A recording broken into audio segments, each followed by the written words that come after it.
Good evening, everyone.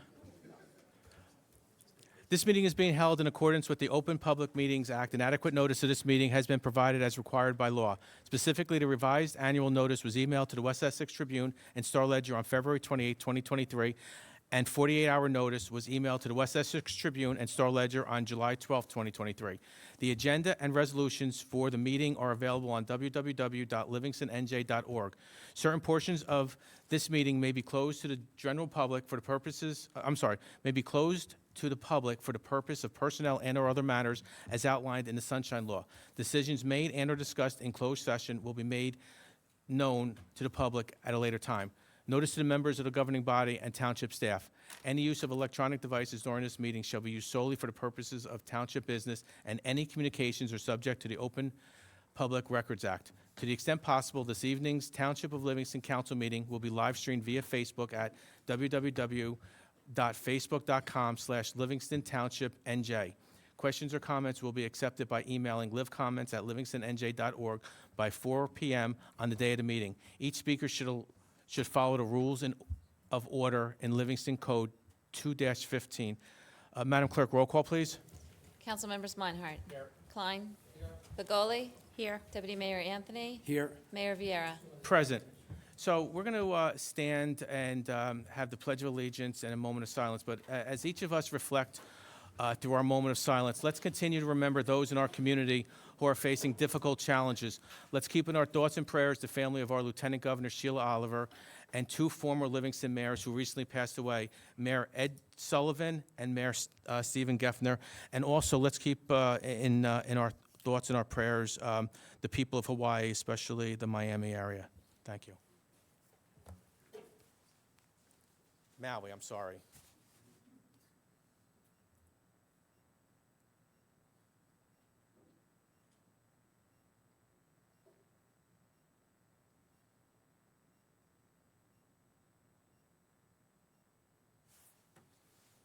I pledge allegiance to the flag of the United States of America, and to the republic for which it stands, one nation, under God, indivisible, with liberty and justice for all.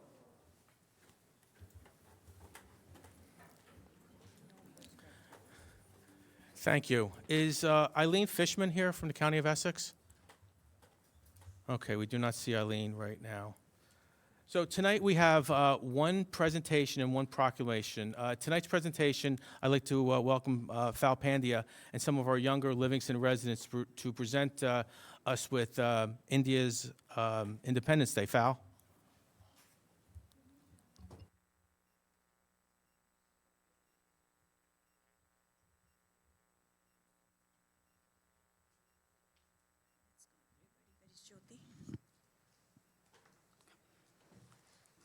Thank you so much to the Town Council and all of you for allowing us this opportunity to present the India story to all of you. I was hoping to get 3 kids. I got 11 kids, but we are going to stay within the timeline. We have practiced and practiced. I'd like to hand this over to the project coordinator and director, Jyoti. Welcome, everyone. Thank you for taking the time to come today and celebrate with us the story of India, especially because tomorrow is India's 76th Independence Day celebration. I'll pause here, take a moment. India, 76th year of independence. And all these kids here,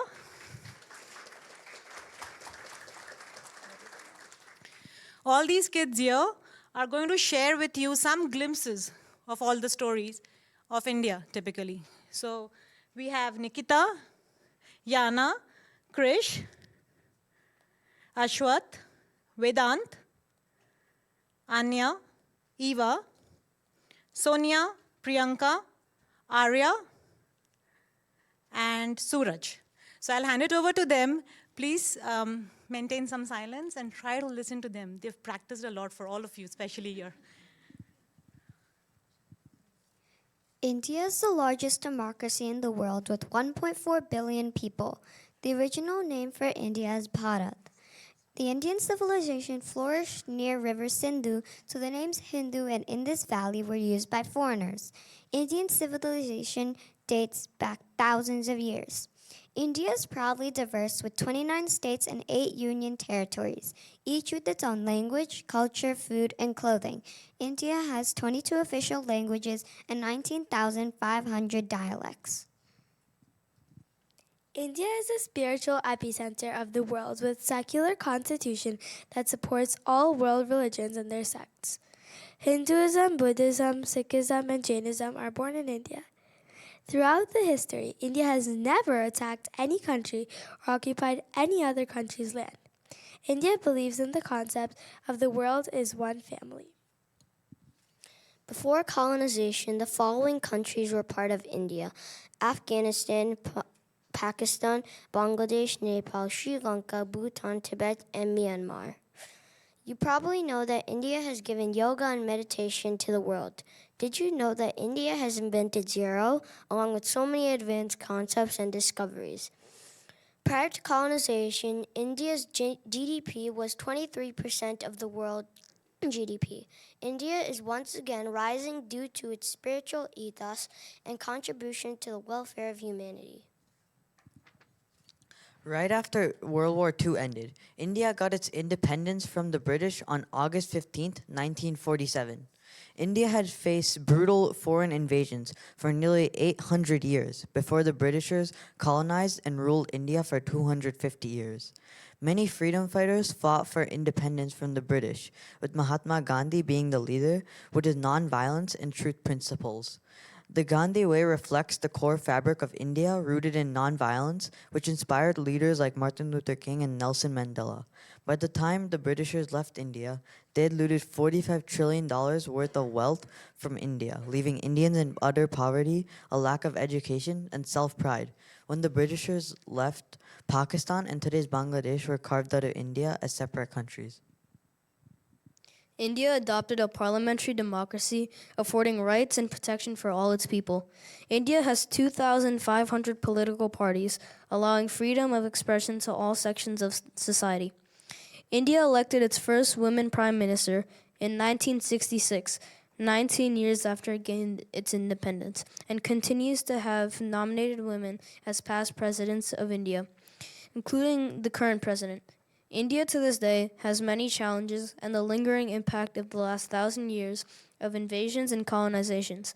However, due to the work ethic, positive outlook, and the resolve of its people, India is on its way to regain its past vitality, vibrancy, and glory. India's Independence Day is celebrated all around the world as a testament to the success of the nonviolence movement. India has come a long way since its independence, which left the country and its people poor and uneducated. However, due to the spiritual and positive outlook of its people, as well as the democratic, inclusive, and diverse viewpoint of the country has progressed immensely in all sectors. Yoga has been a vehicle to foster unity and connectedness amongst all people around the world. Indians believe in the concept that the world is one family and that women are the feminine divine. Therefore, they must be treated with respect and reverence. The current president of India is Draupadi Murmu, an accomplished woman from a tribal background. Further, there are over 7,000 women in the Indian Armed Forces. India also has the highest percentage of female flight pilots in the world, with over 12.4% of pilots in major airlines being women. Many Indian women manage the Mars mission and they continue to lead development within the country. There are over 1.5 million women elected officials throughout India.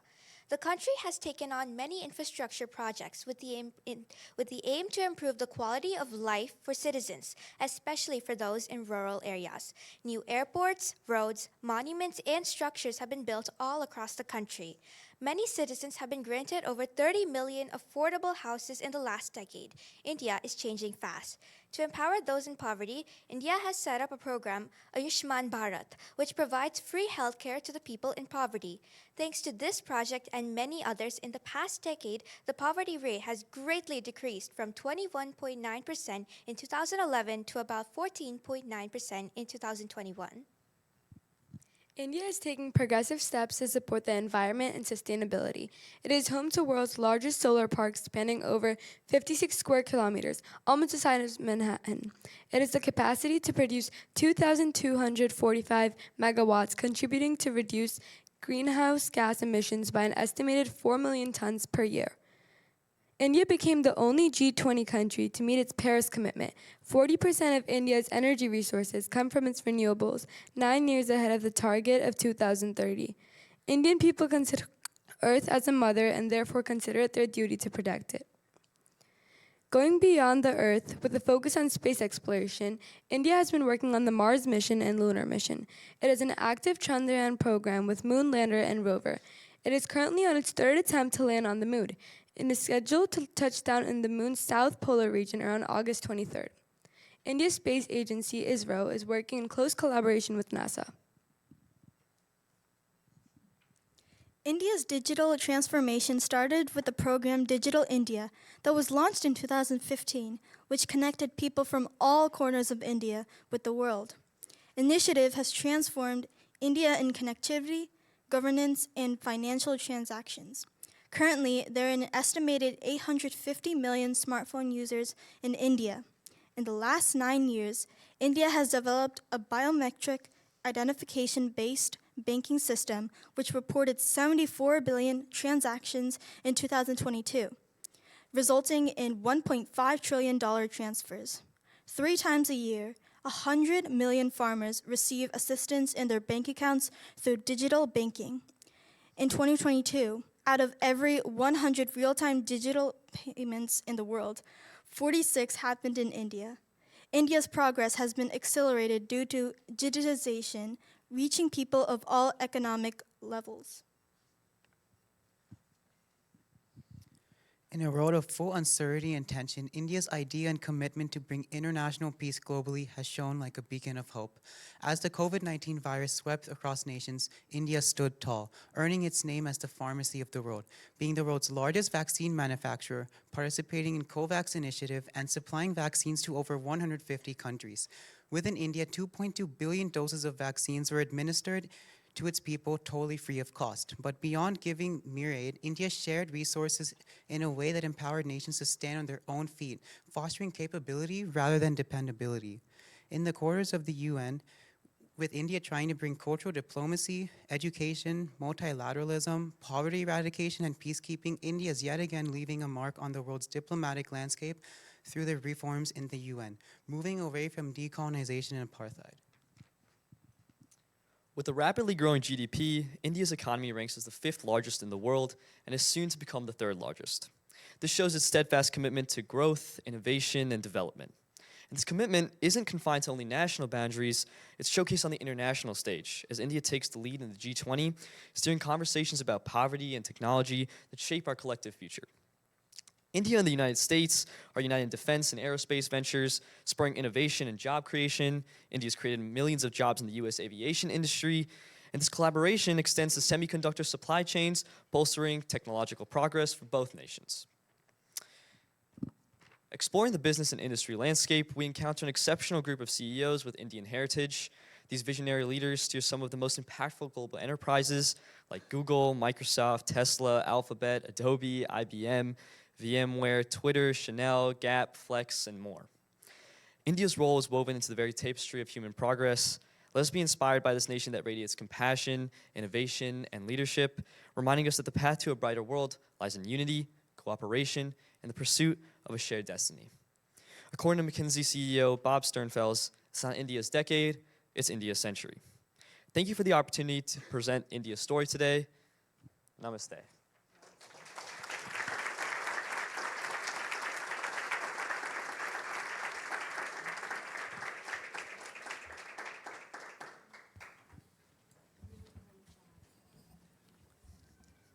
You guys did a great job. Thank you very much. And Fal, I know that this is not the first time you were able to bring some young people of our community here to do presentations. I always love when they come and do these presentations. Thank you very much. And to all our young people who made the presentation today, thank you very much. Thank you. Does any councilman members want to say anything? That was really great. Thank you so much. You could tell that you worked really hard to put this together for us tonight. I certainly learned a lot. Thank you so much for putting so much hard work, and Fal, for your dedication to the community and continuously educating us. Much appreciated. I would just say I think this council has shown a lot of dedication towards embracing our Indian community in Livingston, and that's only going to grow with time. Val, you're always the point person, or one of the very top point people on this, and we love to hear from you, and we appreciate all your support in the town and all that you do for everybody. And to all the kids, great job.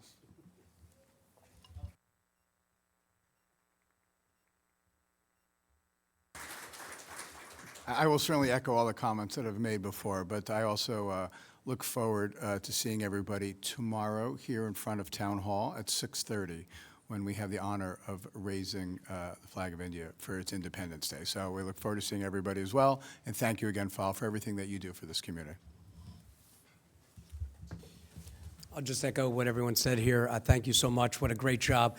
It is rare for me. I was sitting up here taking photos of those slides because I want to learn everything that you said. I'm probably going to quiz my children. So I just thought it was very informative. Thank you for all you do. Thank you for always making us feel so welcome. The India Fest yesterday and everything like that. So I really appreciate it. And great job, guys, kids. You were tremendous. Thank you. Great. Thank you very much. And again, as Councilman Meinhardt mentioned, tomorrow is the flag raising at 6:30, and as Deputy Mayor Anthony mentioned, yesterday was a great day for Livingston with our Indian Fest. Well over 1,500 people from our community, all parts of our community came out to celebrate, and our Indian community shared their culture with our community. So thank you very much. It was a great day. So thank you very much again, guys.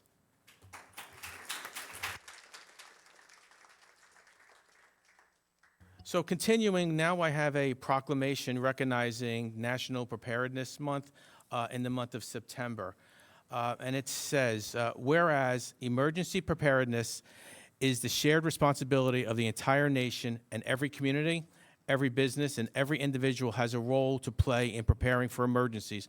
And whereas National Preparedness Month provides an opportunity to highlight the importance of emergency preparedness and encourages all Americans to take steps to be better prepared for emergencies in their homes, businesses, and schools.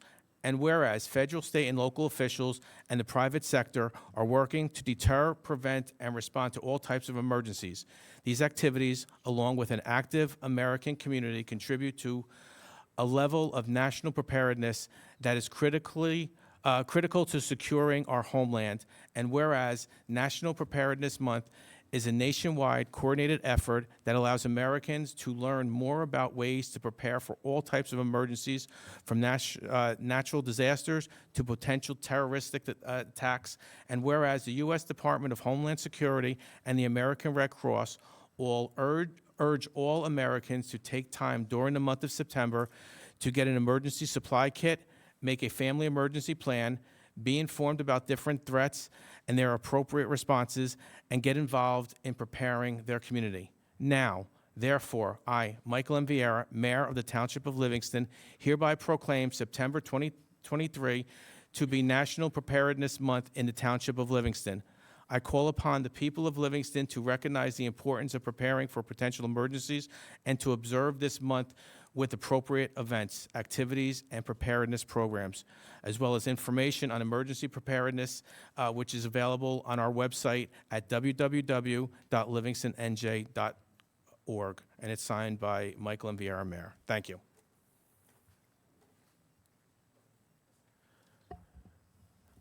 So at this time, may I have a motion to approve the meeting minutes pending corrections? All in favor? Opposed? Thank you. Before I ask for open public comments on agenda items, Mr. Lewis or Mr. Cantor, are there any items for closed session tonight? And if so, can you give a reason why we're going into closed session? Thank you, Mayor. We'll be going to closed session to discuss fair share housing litigation. Okay, Mr. Lewis, do you have anything for closed? Just that? Okay, thank you. May I have a motion to open the public portion on agenda items only? May I have a second? All in favor? Opposed? So at this time, the meeting is now opened for, excuse me, can somebody open that door? We need to keep this door opened in the back. So if somebody could, thanks, Andy. So at this time, the meeting is now open for agenda items only. There's a 4-minute time limit per person. If you come up to the microphone, may we please get your name for the record? This is for agenda items only.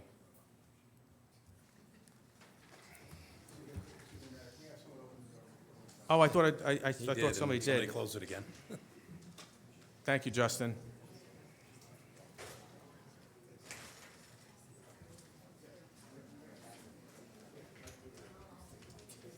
Thank you, Justin. Thank you, Mayor. Hi, Mr. Mayor, Justin Alpert, 56 Amherst Place. Ordinance 2623, amending the Township Code with respect to expression of government speech. Government speech is a legal fiction. Your only mission being up there on that dais is to reflect the values of the community and the thoughts of the community. What you're doing instead is you're giving into an abject sense of fear itself and worst case scenarios, and you've created a legal fiction of government speech, and that does not exist. You would be much better off creating a space for free speech and free engagement of ideas. 2, the purchases under the Bergen County pricing system and the state of New Jersey pricing system, 192 and 194, we ought to take an accounting of how much purchasing we do through other county systems. We ought to be coordinating with other townships in the county and seeing how much we're all spending on systems outside the county and build a county system where we can start measuring returns on our expenditures through purchases and labor in the county and build a positive cash flow dynamics. 3, with respect to the execution of the developers agreement for Volker, first of all, one thing we mentioned in the back room there, why are we authorizing a pool? This community is going to be spending a significant amount of money and time developing its community pools. Not sure why we're authorizing pools for, luxury apartment rentals out in the corner of town. It doesn't make a lot of sense. And if we're giving private pools to affordable apartments, they're not going to be spending the money to join the town pool. We're literally undermining our values by doing so. So thank you for your consideration on that. Lastly, with respect to 23, authorizing financial agreement with Brightview Livingston, a few things. First of all, we control 2 board seats on the YMCA. I'm not sure how we lost the real property to a Maryland LLC. The Maryland LLC is going to be doing some kind of, long-term care facility or adult care facility. I'm not sure we need another one. We've been building them all over for the past 20 years. I'm not sure we need another one. We could certainly use an analysis of the business model that they're using, because what they're doing is they're bleeding New Jerseyans and Livingstonites, they're bleeding us dry of generational wealth. And we know how private equity is doing it. It doesn't seem like we're doing anything to stop it. Congratulations, you got it down to a 12.5% cap, whereas when we did the warehouses back behind the medical facility, we were at 16.5%. It's still illusory. You're never going to see any money over the cap. You drive a truck through it, through the policy, and bleed stuff out. 200 jobs in construction, but none of it coming here. It's not even clear that we're going to recoup any of that money out of county labor. We really need to start thinking about restructuring our labor locals. With respect to the 125 jobs of people working there, are they going to be taking the same bus as the workers in the adult facility next door? I mean, are these going to be real living wage jobs, or are they going to be affordable housing jobs? We ought to reclaim that real property. If the YMCA hasn't sold it yet, we ought to outbid this Maryland LLC for it. And that's it. Thank you for your consideration. Thank you, Justin. Are there any other comments on agenda items only? Yeah. Oh, Carolyn, do you have anything for?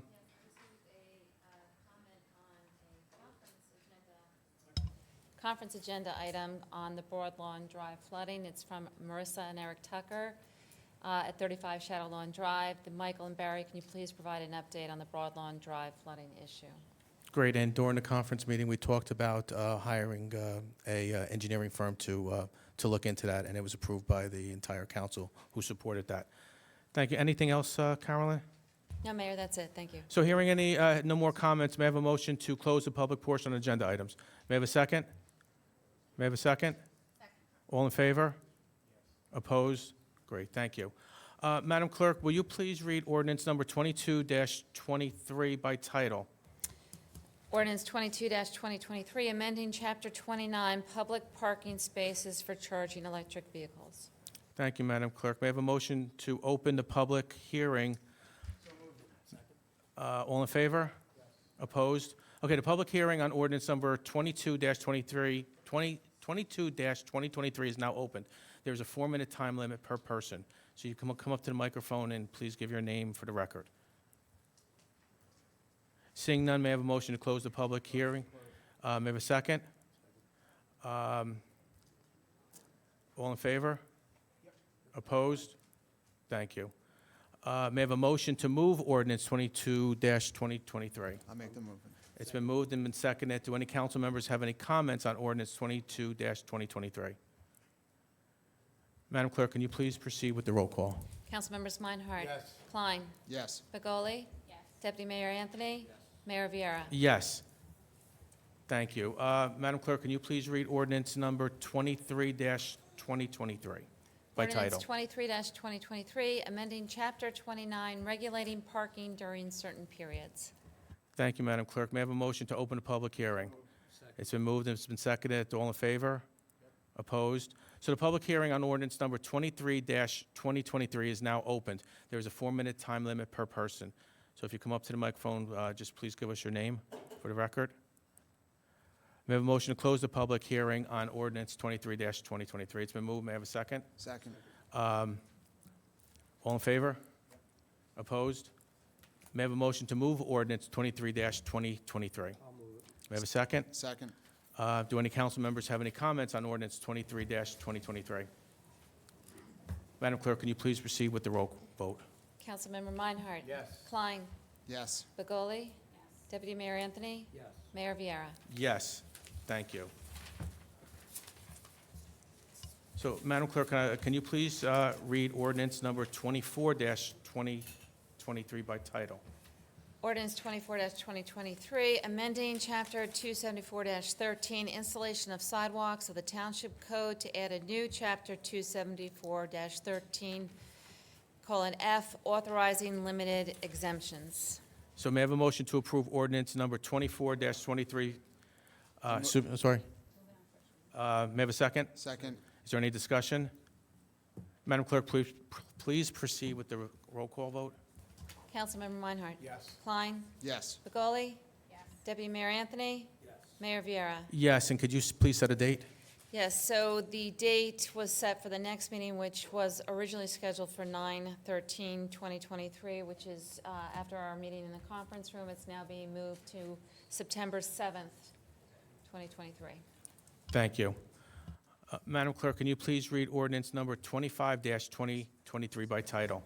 Ordinance 25-2023, approving an application for a long-term tax exemption and authorizing the execution of a financial agreement with Brightview Livingston Urban Renewal, LLC. May I have a motion to approve ordinance number 25-2023 for introduction and fix a date for second reading and public hearing? I'll move on to first reading. I would like to pull this one from the agenda and vote on it separately.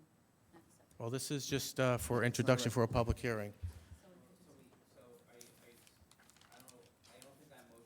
Sorry. I don't think that motion was seconded yet. So is Councilwoman Begoli suggesting a motion to table?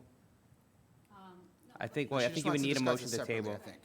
You want to just discuss, you don't want to pull it at this point, correct? Oh, so there's a motion, is there a second? So may I have, so it's been moved, may I have a second? Who moved it, for the record? Didn't Councilman Klein? I think I did, but I didn't know if I was. I had Councilman Klein move it. Madam Clerk? Fine, okay, so we need a second. Yeah, Okay. Thank you. And May I have a think- second? I think Councilman Meinhardt seconded it. Okay. Is So there now any, discussion. is there any discussion now? I would like to discuss this. Your microphone. I really would like to discuss this project. I have not been okay with a lot of the things going on with this project. I don't have a lot of information on it, although I've requested it. I am not okay with offering a pilot for 35 years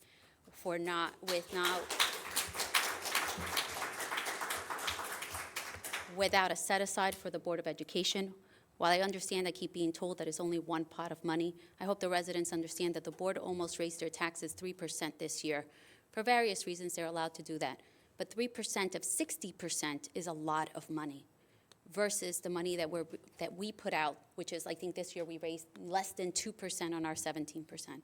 So we want to maintain our quality schools. We are hearing from the Board of Ed that they need help. It seems that they're raising our taxes by a lot of money. We need to set aside, and we agreed to set aside funds for the Board of Education. If something was written in the document or there was another ordinance or resolution that, set aside funds, I would agree with it. I also have a problem with the skate park. The skate park is our municipal land. It is being sold for parking. I am not in agreement with that until we identify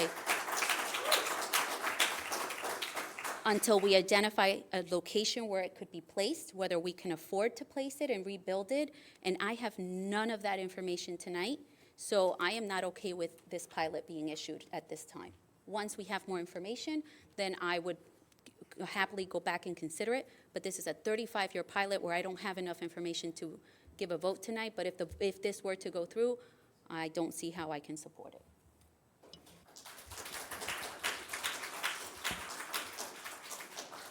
Thank you. Can I ask Mr. Lewis if he has any comments? I know that, of Mr. course, Lewis, Mayor. do you have any comments, especially some of Councilman Yeah, Begoli's? I did receive an email this afternoon from Councilwoman Begoli. I did have an opportunity, but it was just very recently, to send a response answering and addressing a number of her questions.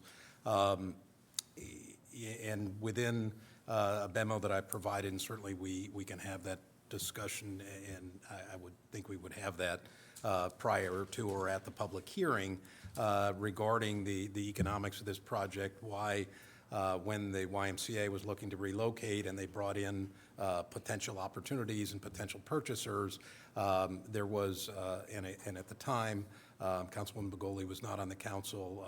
Councilman Fernandez was recused because he's on the Y board, and initially the mayor was recused because his wife was on the board. We were presented with a number of different proposals, most of which were apartments and larger scale housing.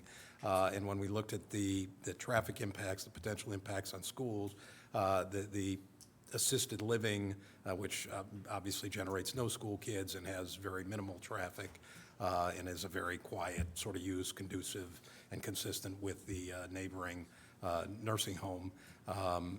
When we looked at that, that project was by far the most desirable, but the economics of it, to keep it within the scale and size that we wanted and not be too tall, vis-a-vis what the Y could get from just market rate housing, is what led to ultimately the financial agreement being proposed today.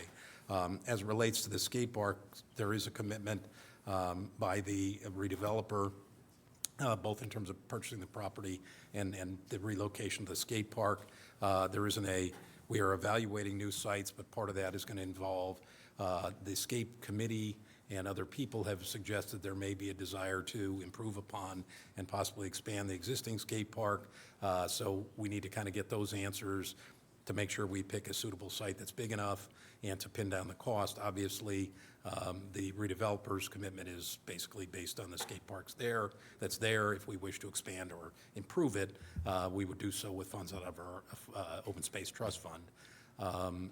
The skate park scenario and the conveyance of any land would not occur until the building and everything was complete, so you're a couple of years down the road, so we have ample time to identify, I'm confident, the appropriate site, finalize what our plans for the new and improved replacement skate park, which quite frankly I think most agree is more suitably located across the street where all of our other recreational amenities are.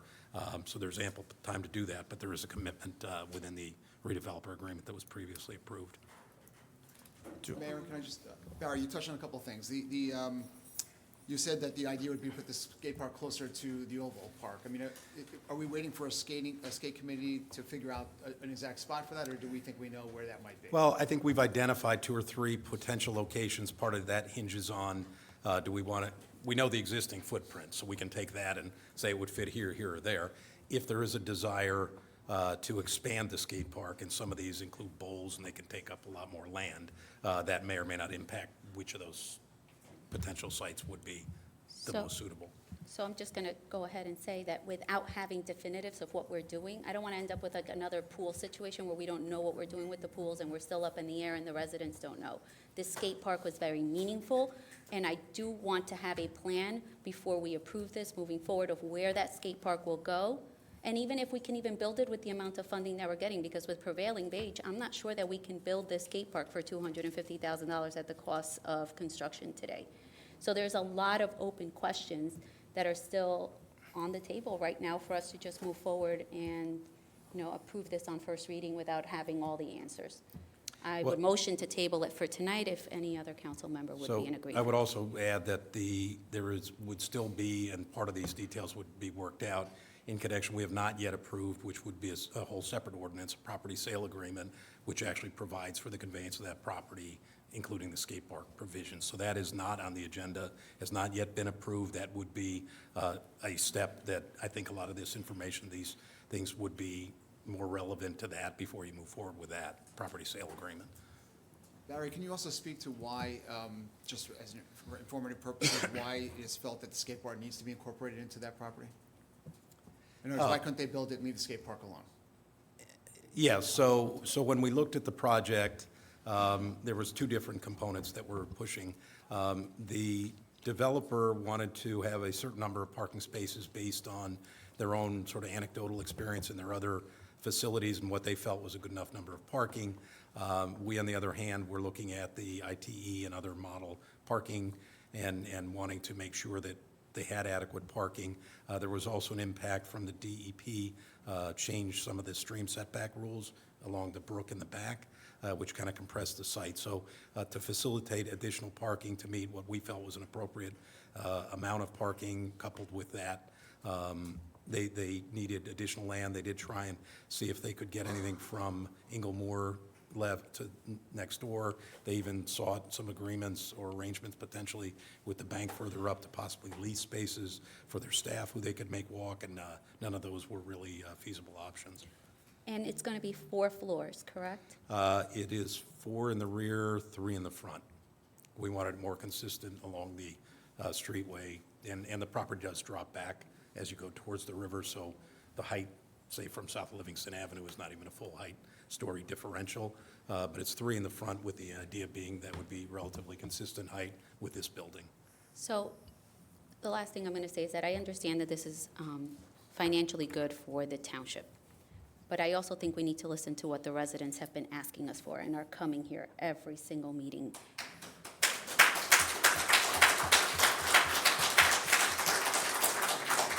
Right now, we are not receiving tax dollars for that property. I don't know if the residents, I certainly am not okay with this moving forward tonight, and without having all of the answers that I would need to feel comfortable. So I'm going to again push back and ask that for a motion to table this tonight. So Barry, I just have one question. In regards to the skate park, can there be some sort of agreement with whoever that before the skate park is demolished, that a new skate park is built and up and running? Yeah, we could certainly incorporate that into the property sale agreement, which again is a separate ordinance that relates to conveying the property that the skate park's on, but we could certainly make that a condition. So would we need to reintroduce this? No. If we added that as a contingency, that I would. No, think we that need would to be a reintroduce it. contingent, it's a whole separate ordinance that authorizes the property sale agreement, and that would be the appropriate place for it. That's it's a whole separate, another contract and another ordinance that authorizes us to sell them the property in exchange for their contribution towards the skate park and all that. That would be the appropriate document to include that condition. This is more relating to taxes. Okay, but if that was the intention of the council to make sure that one was provided for before the other one was removed, before we vote on this, shouldn't we make sure of that, if that's what the council's hoping for, even though we can include it later on? It just seems like tabling it at this point, you know, to answer some of the councilwoman's questions makes sense.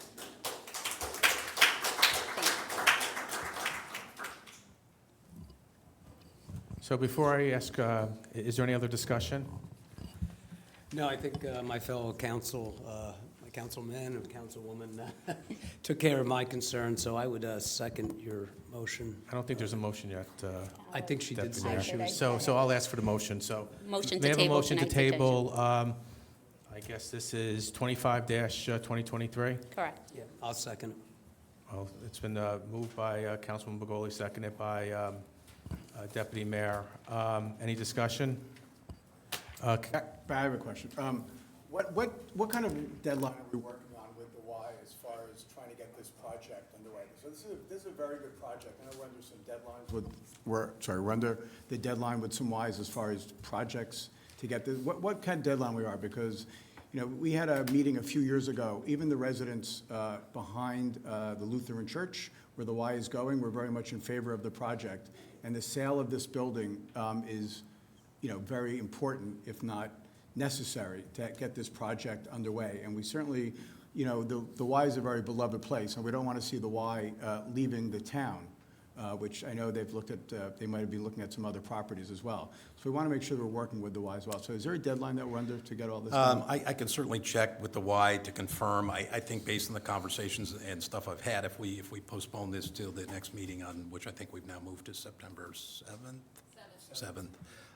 And hopefully I can pull together and get the information that everybody's looking for prior to that. I think we're okay, but it's not, we certainly can't just postpone it inevitably, because eventually the deal falls apart, which then in turn a significant portion of the Y funding falls apart for their project. And then I also think that, you know, we need to discuss what percentage or what sharing we're going to do with the Board of Education, because I believe that at the 5-on-5, we told them we were committed to that, the last 5-on-5. We're going into a new 5-on-5, and when these pilots come through, since there's no policy by the council of what we're doing, I think there needs to be a discussion on that as well. So, I too, when the vote comes, will vote to table this, but I just have, Barry, so correct me if I'm wrong, there was 3 potential buyers for this property? One was a not-for-profit that wanted to put 100-plus store? There was a nonprofit that wanted to put 100 apartments, which would have been tax exempt. But They would have offered a also included voluntary- children?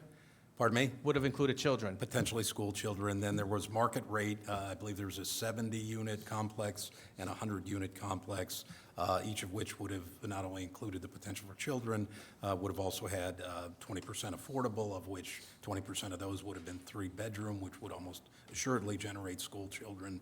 And then the assisted living, which was guaranteed to not have any school children. Also, any of those uses, the traffic numbers were significantly higher than an assisted living, which, if anyone goes there, there's not a lot of traffic. So are you talking, the nonprofit was the JCHC? Correct. They wanted 100 senior apartments. I'd have to go look. I think they were So how looking would they bring children? I would have to go look. They wouldn't bring economic benefit. Yeah, the Well, JCHC, that's what I so, mean, yeah. the difference So between the town and what the I'm sorry, residents are the wanting. JCHC They're two was a different senior things. proposal, so that would not have school children, Financial. but that would be tax exempt. So there would generate no revenue. The other 2 apartment complexes had the potential to generate school children. How many units is this Brightview bringing in? Well, they're beds. Yeah. It's a assisted living dementia. I think it's probably a total of 130. So they would bring a lot more. They're bringing 30 more beds than the JCHC. Well, except the JCHC were actually apartments for independent living people that would drive themselves, go to work. These are assisted living beds for people There's who... not that big of a difference, though. There's 30 units Well, additionally. well, certainly not, I think there's a significant difference from a traffic standpoint, because the 100 people would all have their own cars presumably and drive and come and go, whereas the 100 residents, 100-plus residents in the assisted living, virtually none of them drive or go anywhere, so you're really limited to staff from a traffic standpoint. But the other point was the JCHC as a nonprofit would be tax exempt and there'd be no revenues. We have no revenue now, though.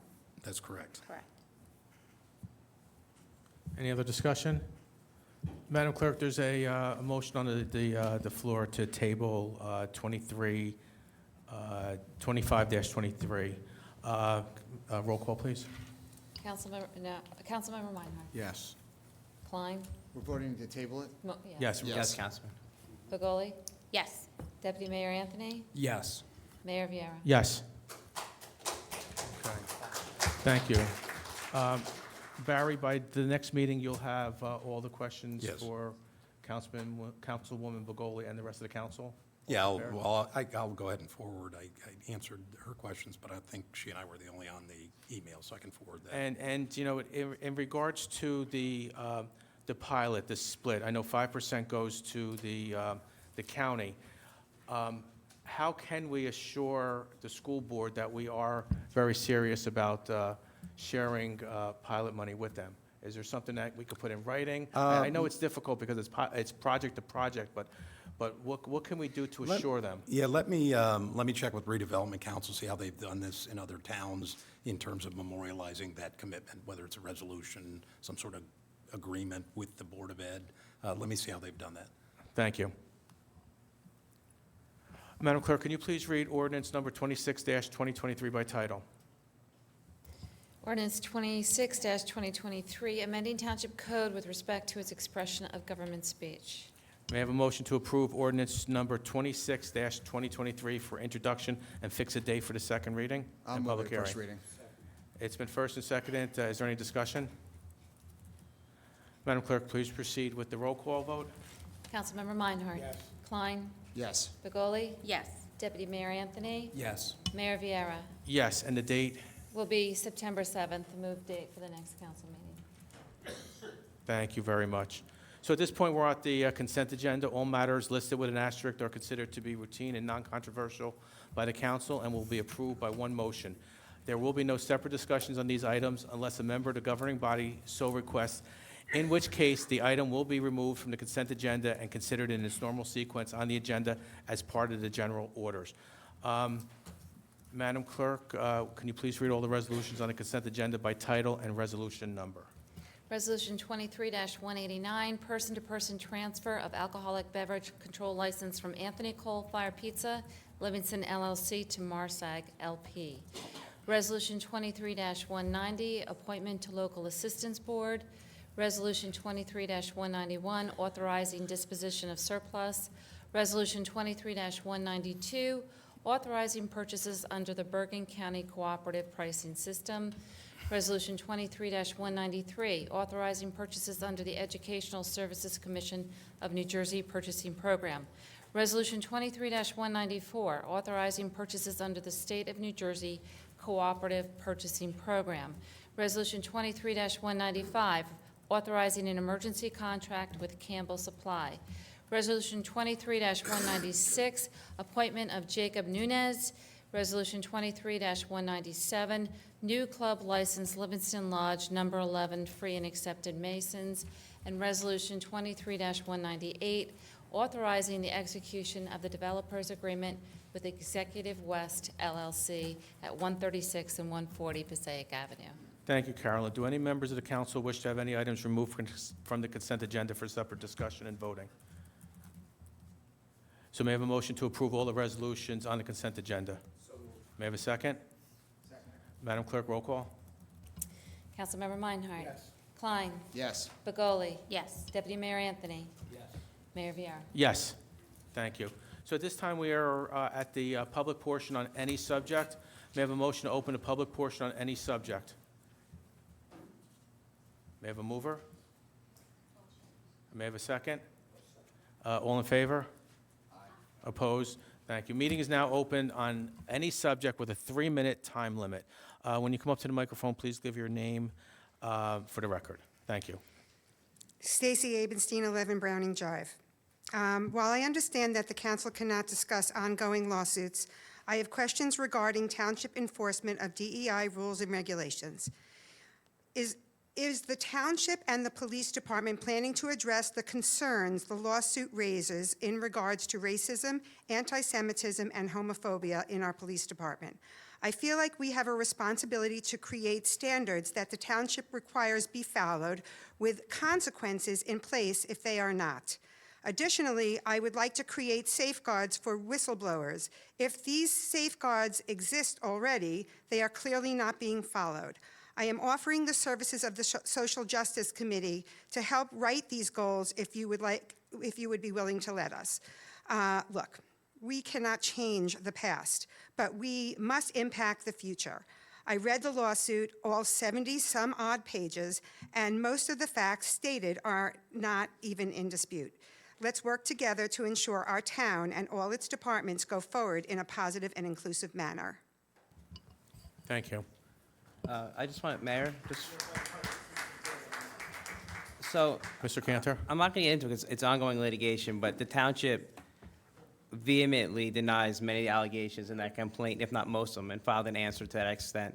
The township also filed a motion to dismiss early on, which ended in with the dismissal voluntarily of 2 of the counts. So there's more to come, but the township denies those allegations in that complaint. They're not facts, they're allegations, and they've been denied by the township.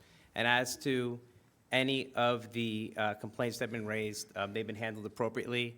My office is in contact with the police department. So you can't just read a complaint, they're allegations, and those allegations have been denied by the complaint. And if you go on the docket, I'm happy to send to you, Stacy. We have filed an answer to that extent with our answers and our denials of those allegations. Thank you. Hi. Hello. Hi, my name is Reema Hussain. I'm the owner of Rolls and Curries, Pakistani Indian restaurant. We are located on 113 South Livingston Avenue. We are on the inside of the mini mall with no direct view from the main road of South Livingston Avenue. For the past year and a half, we have been trying to work with the township and navigate through the bureaucracy to give ourselves the means to advertise our presence by way of a board and banners. It was a struggle to get permission to put up banners advertising our location, and those have now been taken down by the township authorities, leaving us with no visible physical advertising venue to get locals to know our location. To add insult to injury, the township is asking us to pay $25 for each banner they took down, else they will trash it in 10 days. Our 2 banners cost us more than $400 to print, and now we are being asked to pay $50 just to get them back. And we don't have permission to put them back where they were.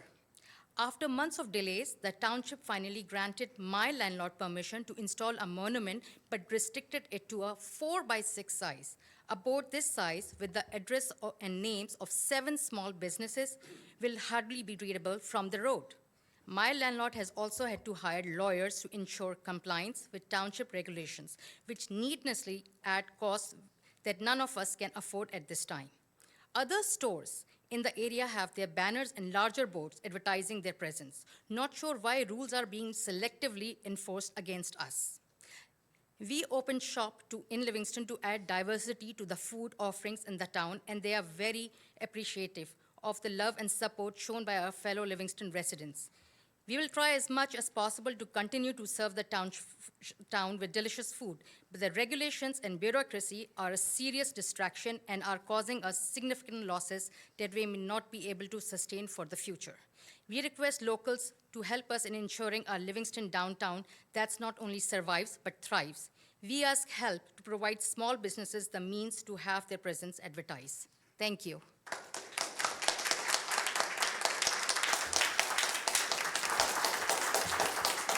Councilwoman Begoli, you have something to say?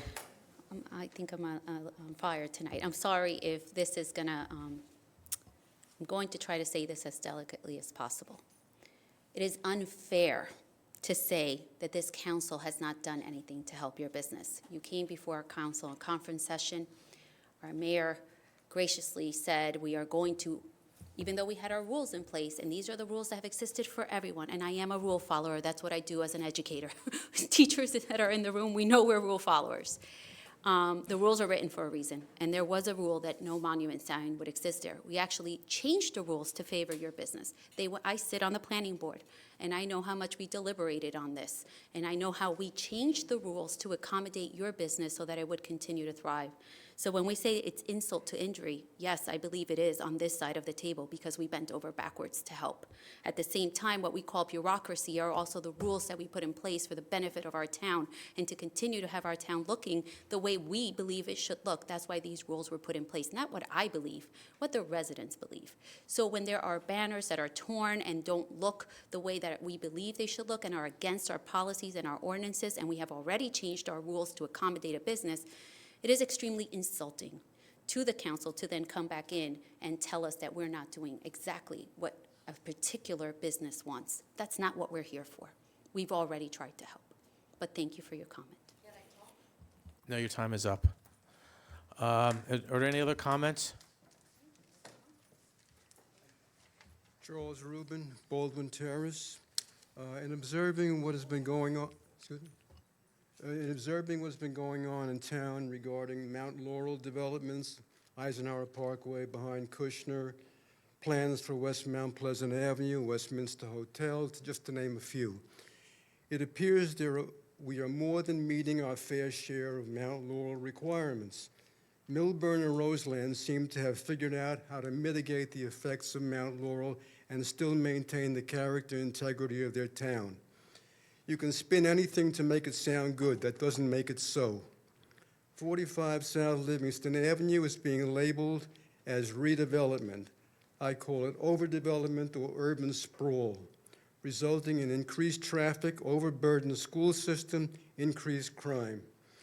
A lot of money can be saved by not having expensive engineering and traffic studies. All you need to know is 276 apartments will affect traffic at the busiest intersection in town. It's just common sense. Overburdened education facilities. What would you say to people with young children who are considering where to move? We have the best modular classrooms in the county. Increasing crime. Granted, leaving cars unlocked with key fobs and valuables inside is not helping the situation. But now we have to worry about home invasions at all hours, even 5:45 a.m. Being confronted in parking lots like ShopRite and Livingston Mall. Doesn't help that crimes such as shoplifting are pled down to disorderly persons, and in some cases the fines are less than the value of the merchandise stolen. When can we expect to have safe drinking water? The quality of life of our current residents should be supersede worrying about builder remedies and what they might do if we don't go along with everything they want. What we need at 45 South Livingston Avenue and Northfield and South Livingston Avenues are open green spaces which will enhance the town's appearance.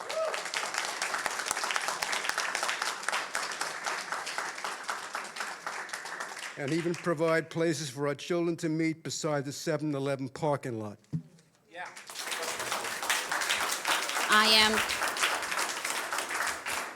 I'm only going to comment on the modulars because I sit on the 2-on-2s with Ed, and we talk to the Board of Education almost monthly.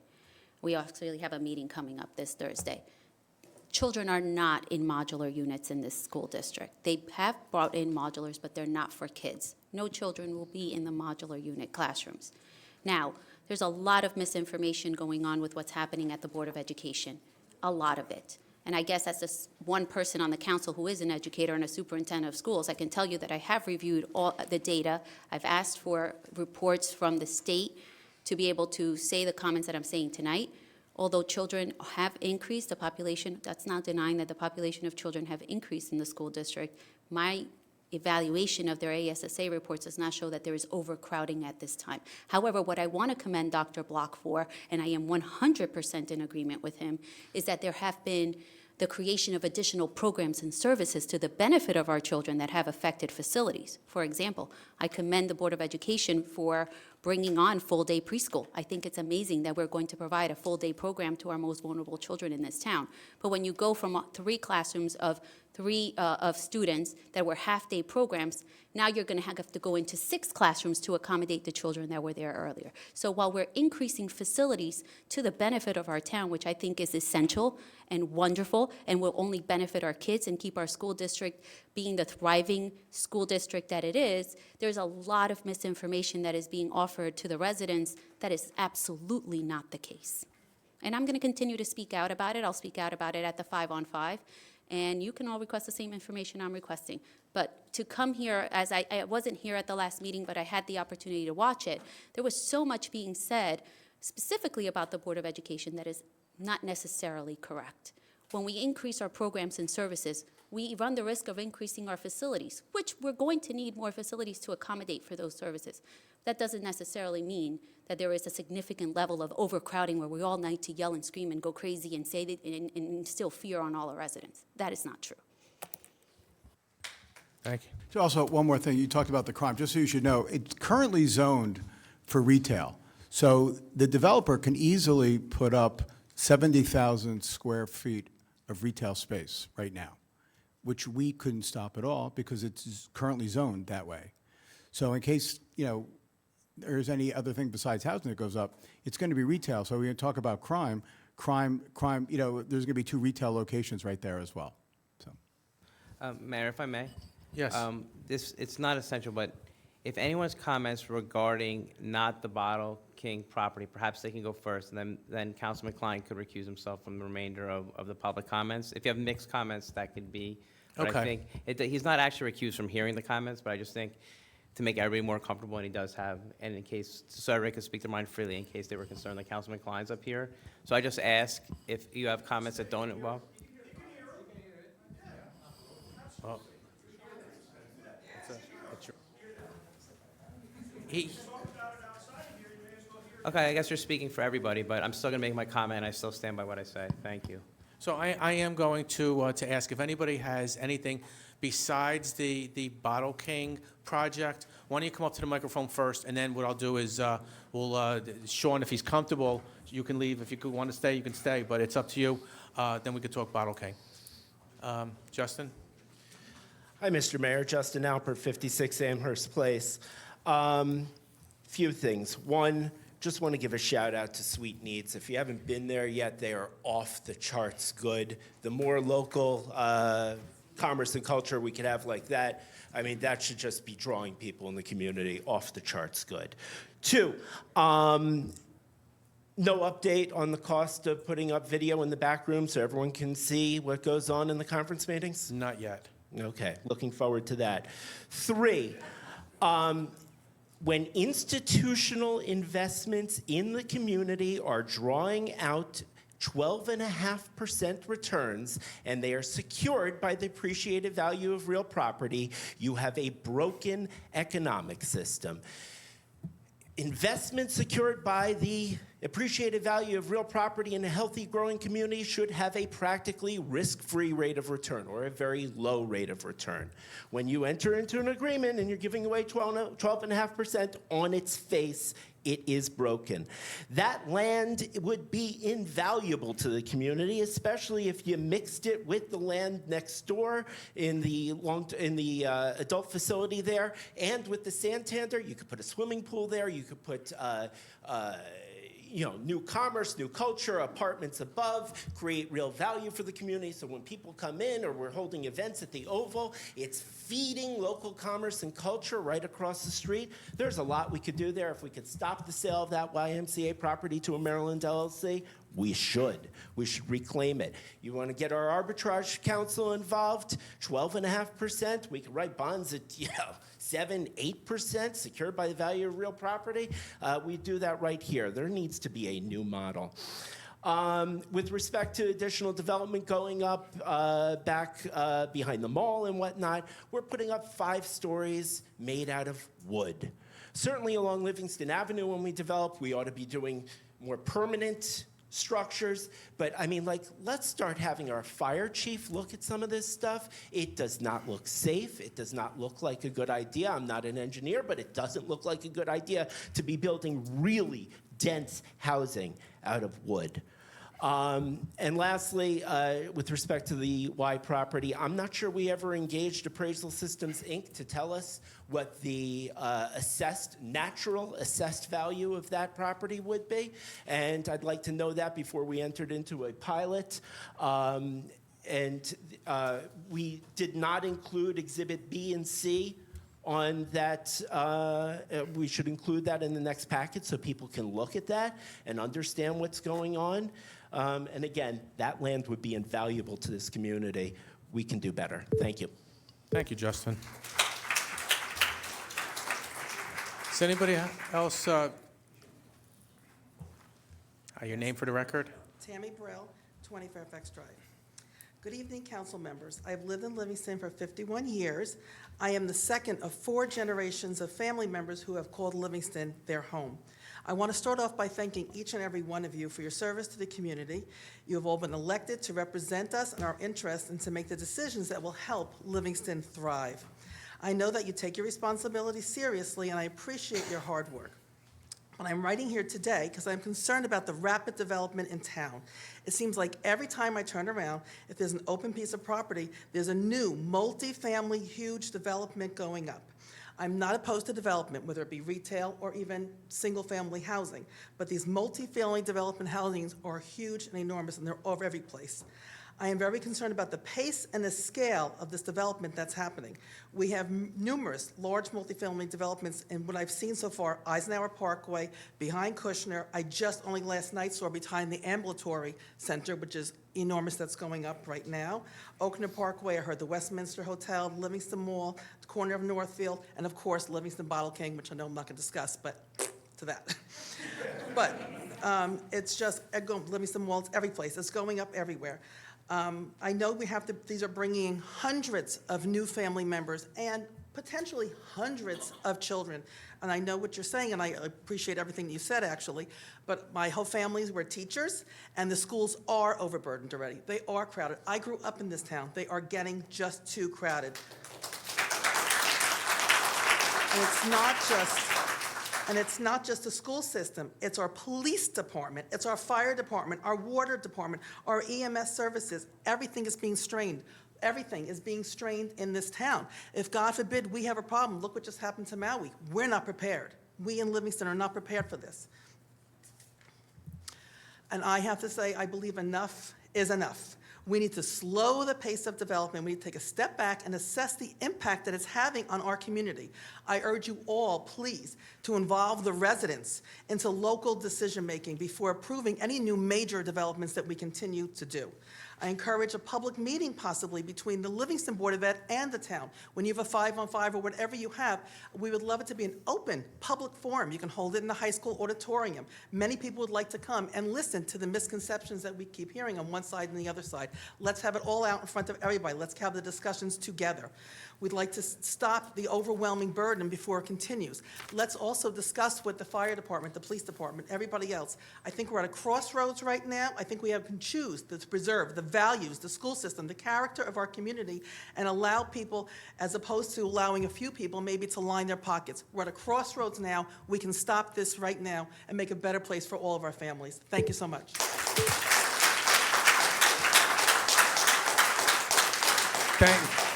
Thank you, and just to let the Livingston public know, the Town Council and the Board of Education does have a 5-on-5 scheduled, which is open to the public. That will be September 6th, so there is a 5-on-5 scheduled already. So, I'm sorry? Where? It'll be at, I believe, the administrative building. No, it's the administrative building over at the Board of Education. Thank you. Excuse me? Correct, yes.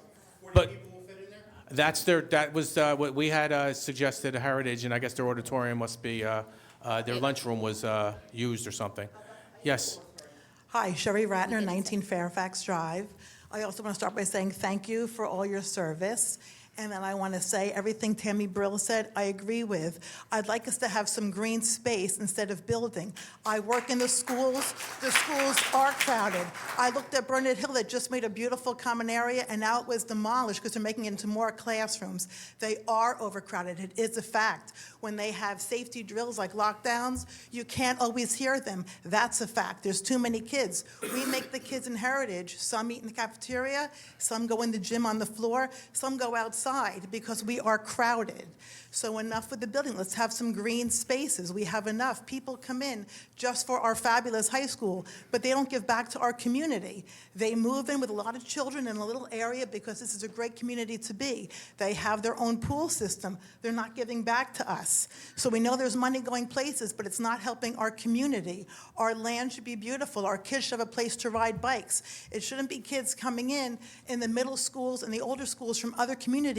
And quite honestly, they're tougher kids because Livingston kids are raised a little bit, weaker, let's just say. So I'm seeing a lot of dangerous things going on in the schools. And then when they graduate, they leave and they give nothing back to the community. So let's keep some green spaces green and keep Livingston beautiful. Let's stop selling Livingston. Please, thank you. So, Mayor? Yes. Barry, can you remind everybody about the open space land purchases that we've made the last few years? Yeah, just the reference to green space. Obviously, there's some limit to our resources and what we can do, but the mayor and council have been very active in trying to buy available properties for two reasons. One, to keep them as green space. Two, to avoid development. We have closed in the last couple of years on the Lakari, the miniature horse farm, which cost several $1 million, about 9 acres, and the Strawman, the lower Strawman, which is about 10 acres, that was over $3 million, and are actively negotiating for Strawman 2 to the north of that, which is another 6 acres. So where properties are available, obviously an existing developed property comes with a significantly higher price tag to try and buy and preserve, but those were properties that had significant acreage at a value that we could afford. And so we're certainly sensitive. We're doing everything we can to try and take properties off the potential threat of development. Thank you, Barry. So is there any other public comment on anything besides the Bottle King?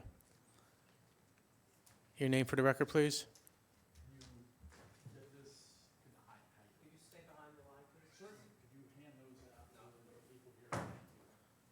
Jared, what's he handing out?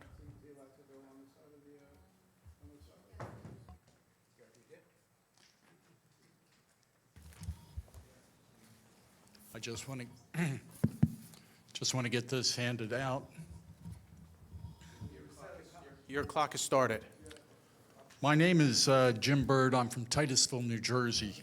I used to be mayor in Hopewell Township, but I'm also president of Citizens Improving Affordable Housing. This letter was emailed to the mayor as well as every mayor in New Jersey.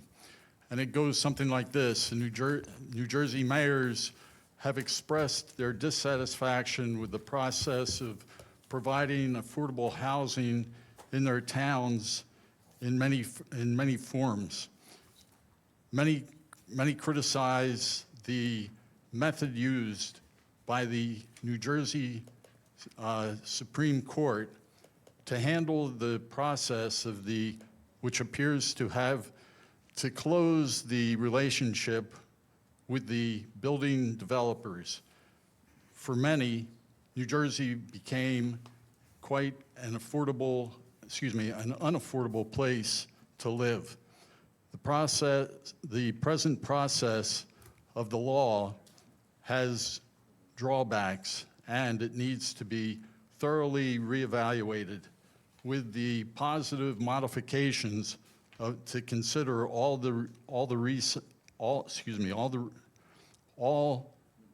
residents in the state. The court should not be in deciding the number of affordable housing units for each municipality, nor should the court could be using the Fair Share Housing Center and its decision on how many affordable housing units each municipality should accept. Municipalities themselves should be should be able to determine their proper number of affordable housing units and completely avoid the developers' market value units if reasonable. At least 50% of the homeowners' property taxes go to the public education, developers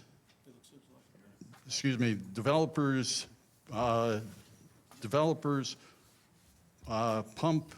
You got 10 seconds, sir. Well, once again, please read this. Mr. Mayor, respond back to me via email. I would appreciate it because I'm getting a lot of positive responses. So I have a question for you right now. How many mayors have signed on to this already? We've gotten over 50 50 out of how many? out of 565. Now, that So doesn't... I have another question because I Certainly, respect, I please do. respect you, sir, because you know what? Fair share housing, in my opinion, I've said this, is not I fair agree share. with you 100%. And I've said this, but can you agree with me right now is that our hands are tied right now the way the No. law is? No, that's not the case. And the case is this. The case is when you come down to Trenton, because I'm 15 minutes away from Trenton, when you walk into Trenton, that is a situation where they control everything.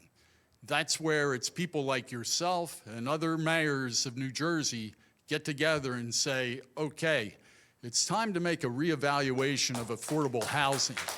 And by doing that, you take away the developers. You take away Fair Share Housing Center down in Cherry Hill, and you bring it to us as citizens of the state of New Jersey and make this work properly. We agree that there should be affordable housing.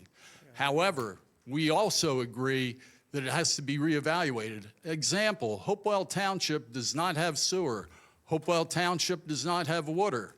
However, they get to use 2 different sewer units and water for other areas. So that's, once again, I ask you to respond to me on my email address, look at this information, and see what we say in regards to what we post here too.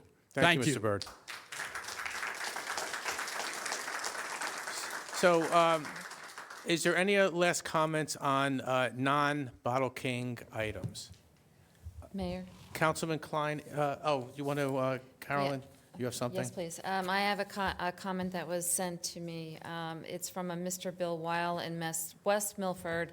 I'm in West Milford, but I'd like to ask what steps is the township going to consider about these aggressive coyotes? Posted on Nextdoor, a person commented, my babysitter was walking down Wingate when a coyote started to snarl at her as if it was going to attack. Ann-Lee Steinberg said she started to run and it started to chase her. Luckily, a passing mail carrier stopped to help by screaming and making loud noises, and the babysitter ran back to my house. Barry, I had asked you to talk to. Yeah, this, I believe that email was largely paraphrasing a story that appeared on the news regarding an encounter with a coyote. The police department, our animal control officer are aware, continue to evaluate the situation, more importantly, work with the State Division of Game and Wildlife because they have jurisdiction over coyotes.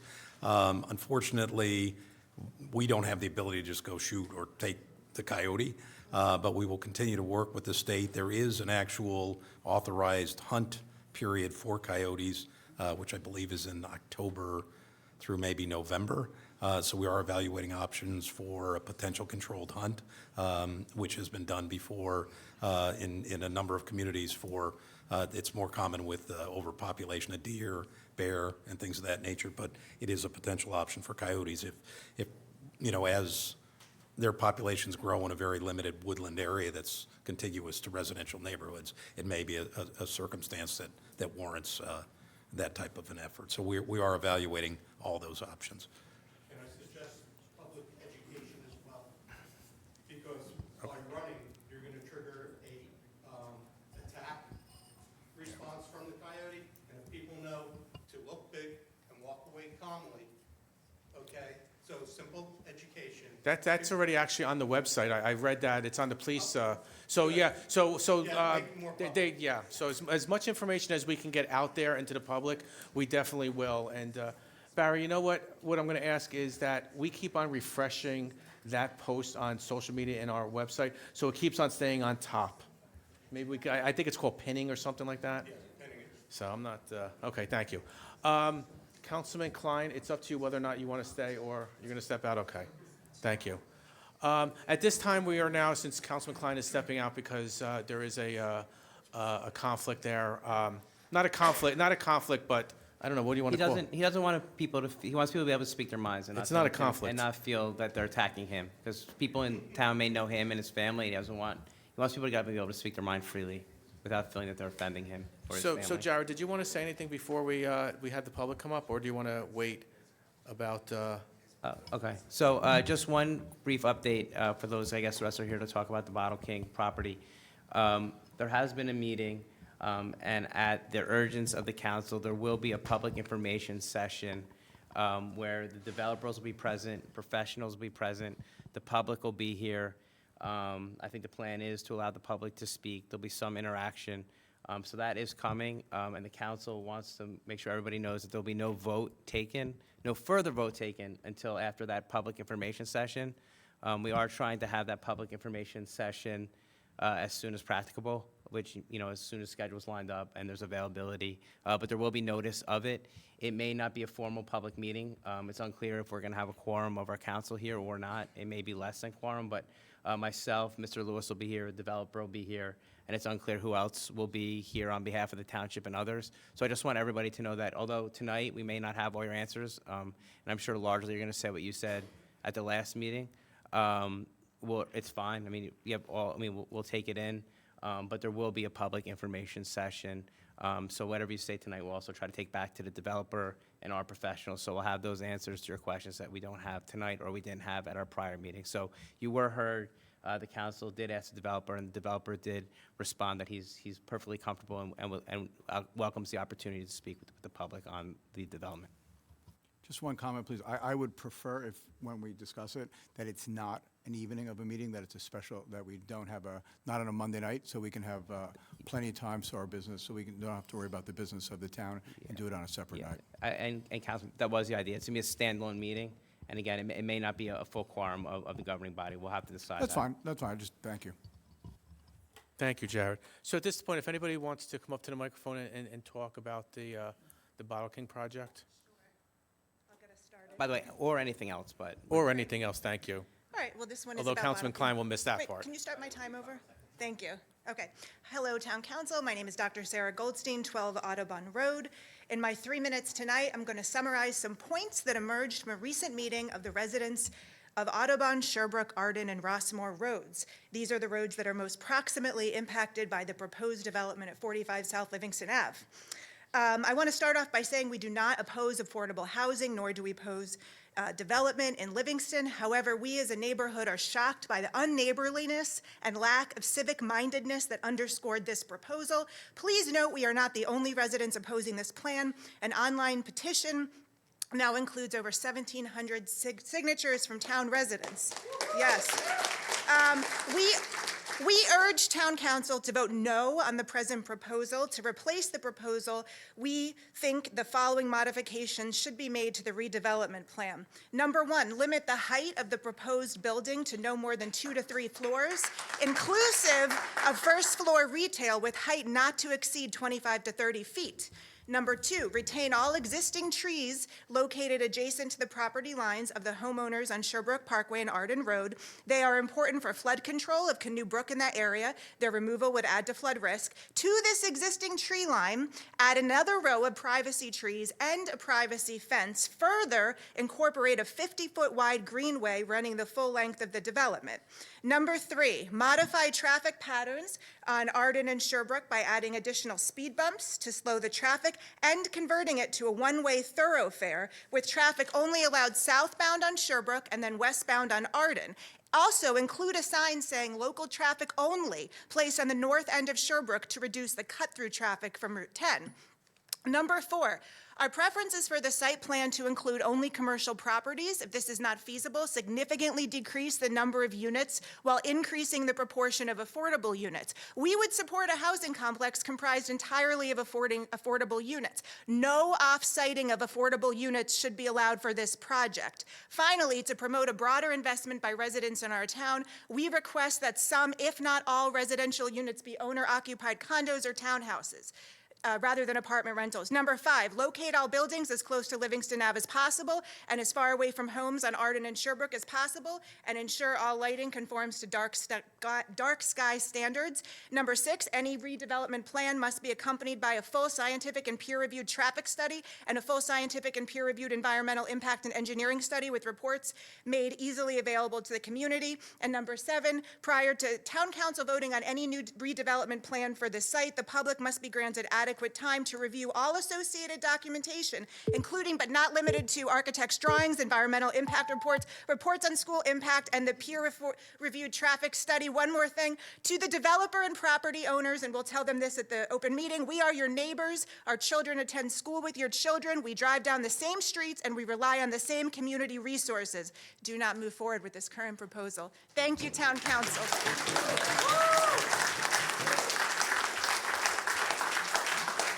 Thank you, Sarah.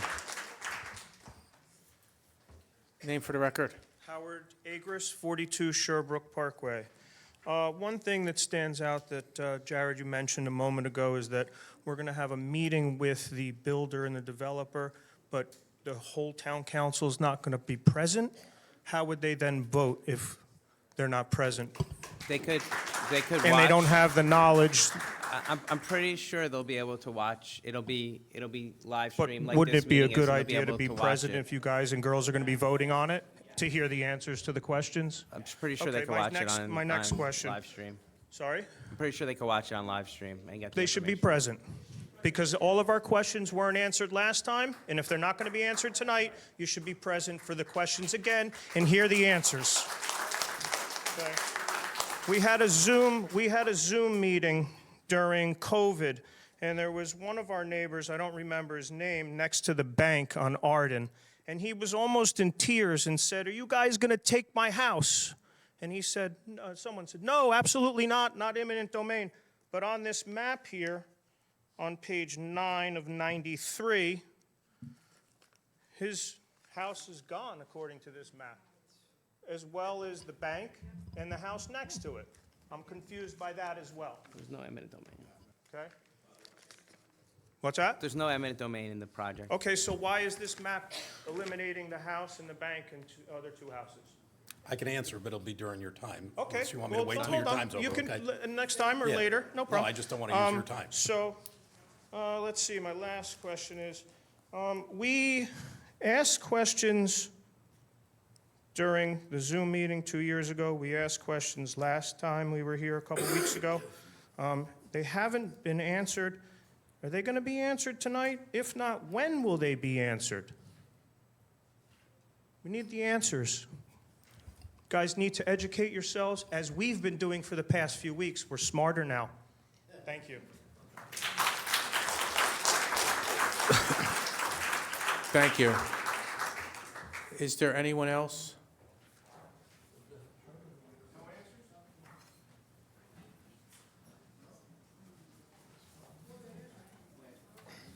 Hold on, I'm sorry, just don't start his clock. Barry, did you want to answer his question Well, about I'm the- making notes, so I don't know if you want me to answer questions at the end, or... Answer it now, answer it now. So, well, then I'll jump back to the one question that arose, or there was a comment about. I want to make clear that the, quote, off-siting of the affordable housing is limited solely to a scenario where there is supportive special needs housing, which there was a need expressed and a potential synergy with Spectrum and Lifetown. And by the nature of the clientele and the people in that housing, they can't just be in a regular apartment building. It has to be a separate facility with staff 24/7. That's the only scenario that the affordable could possibly be off-sited. Excuse me, please let Mr. Lewis speak. The contiguous to the facilities, Spectrum and Lifetown, being right next door to them, was deemed to be advantageous. As far as the bank and the houses on Arden, they're not gone, they're not taken. They were included within the area designated as an area in need of redevelopment. It was done as a non-condemnation, so as a matter of law, their property cannot be taken. The individual, at least one of the individuals, was at the original meeting. This was explained to him. Him being within the redevelopment area does not in any way impair his current use of the property, his current zoning of his property, his current ability to continue to use or sell his property. If anything, it only adds an additional option should there be a scenario where he would want to sell, and the bank was fully aware that they were in it as well. Thank you. You're up. Your name for the record? Matthew Brill, 9 Rossmore Terrace. So in doing research, I know that the affordable housing laws say that it needs to be built at a minimum of a 4-to-1 ratio, 1 being the amount of affordable housing, 4 being regular price housing, in which the developers can use to make much more money off of, which puts the 276 housing units at just about 55 actual affordable housing houses. And I think, as it was said already, from our understanding, 55 houses for affordable housing in that area, especially if it's on top of the businesses, I don't think that's too bad. I don't think that's unreasonable. But the additional 200-something houses on top of that, that's going to bring in an actual 400-something cars in traffic. That's a lot to go over.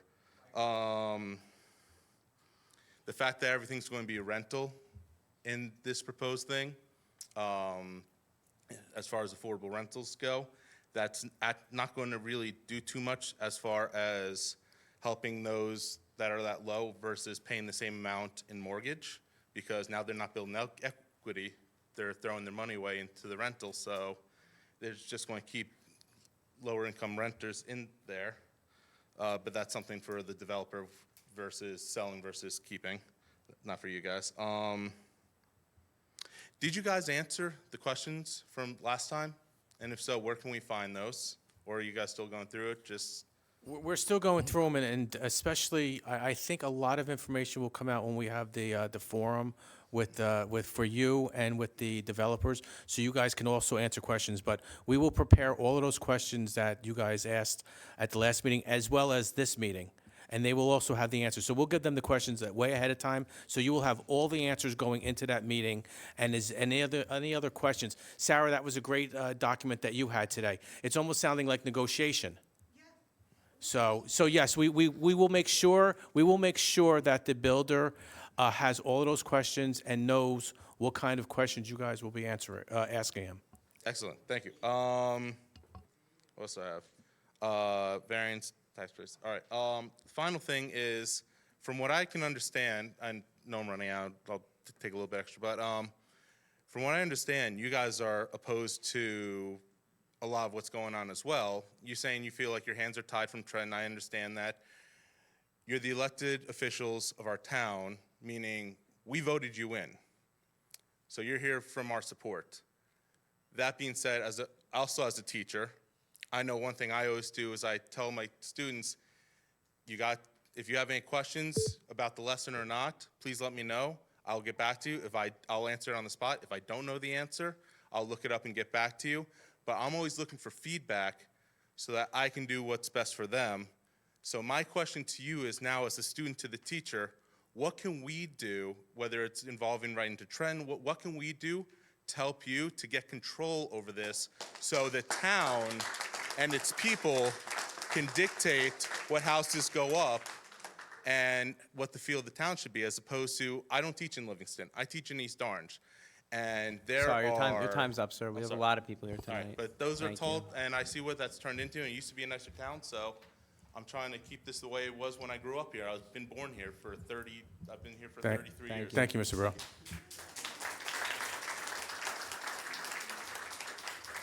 Is there anyone else that would like to make a comment?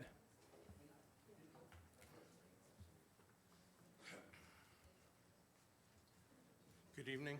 My name is Craig Burrell. My wife was kind enough to step up here earlier. She's been here for 51 years. I've been coming here for over 45 years. I've been living here for 30 years. My kids are here. My grandchildren are here. You know the story. Again, I also want to thank you guys for doing the jobs that you do. It's not an easy job day in, day out. But the rapid development in this town, okay, is a concern. Okay, it seems like every time I turn around, there's new housing going up. That monstrosity behind the St. Bar. 5 stories of wood. Yeah, 5 stories of wood. It looks like a train wreck. There are disasters waiting to happen. Yes, it is. Okay. Now, I'm here to just simply talk about not only the strain that this is putting on our town and the schools and our services, but maybe some concerns that I have. Okay, the first one, overcrowding. Okay, new development are adding thousands of new residents to Livingston, which is putting a strain on our school, fire department, police department, and water department. Our schools are overcrowded. Okay, in the high school, they changed the time from 5 minutes to 6 minutes because kids cannot physically make it to their classrooms. Okay, our water supply is not limitless. We need to make sure that we have enough resources, okay, for everyone before we approve any more housing. Increase crime, okay? Studies have shown that overcrowding can lead to increased crime. As Livingston becomes more crowded, we can expect to see more crime. Okay, this is a serious concern for our community, and we're already seeing it with all these car thefts that we're having. Loss of character. Okay, Livingston has a unique character that is being lost with this rapid development. I don't think anybody wants to see that. So what can we do about this thing? I urge the council to slow down the pace of development. Okay, take a step back to assess the impact that it's having on our community. We need to make sure that we are developing in a way that is sustainable and that protects our quality of life. Some actions that you can do, put a moratorium on development. The council can put a moratorium on the development for a period of time to give us a chance, okay, to assess the impacts on the current development and to plan properly.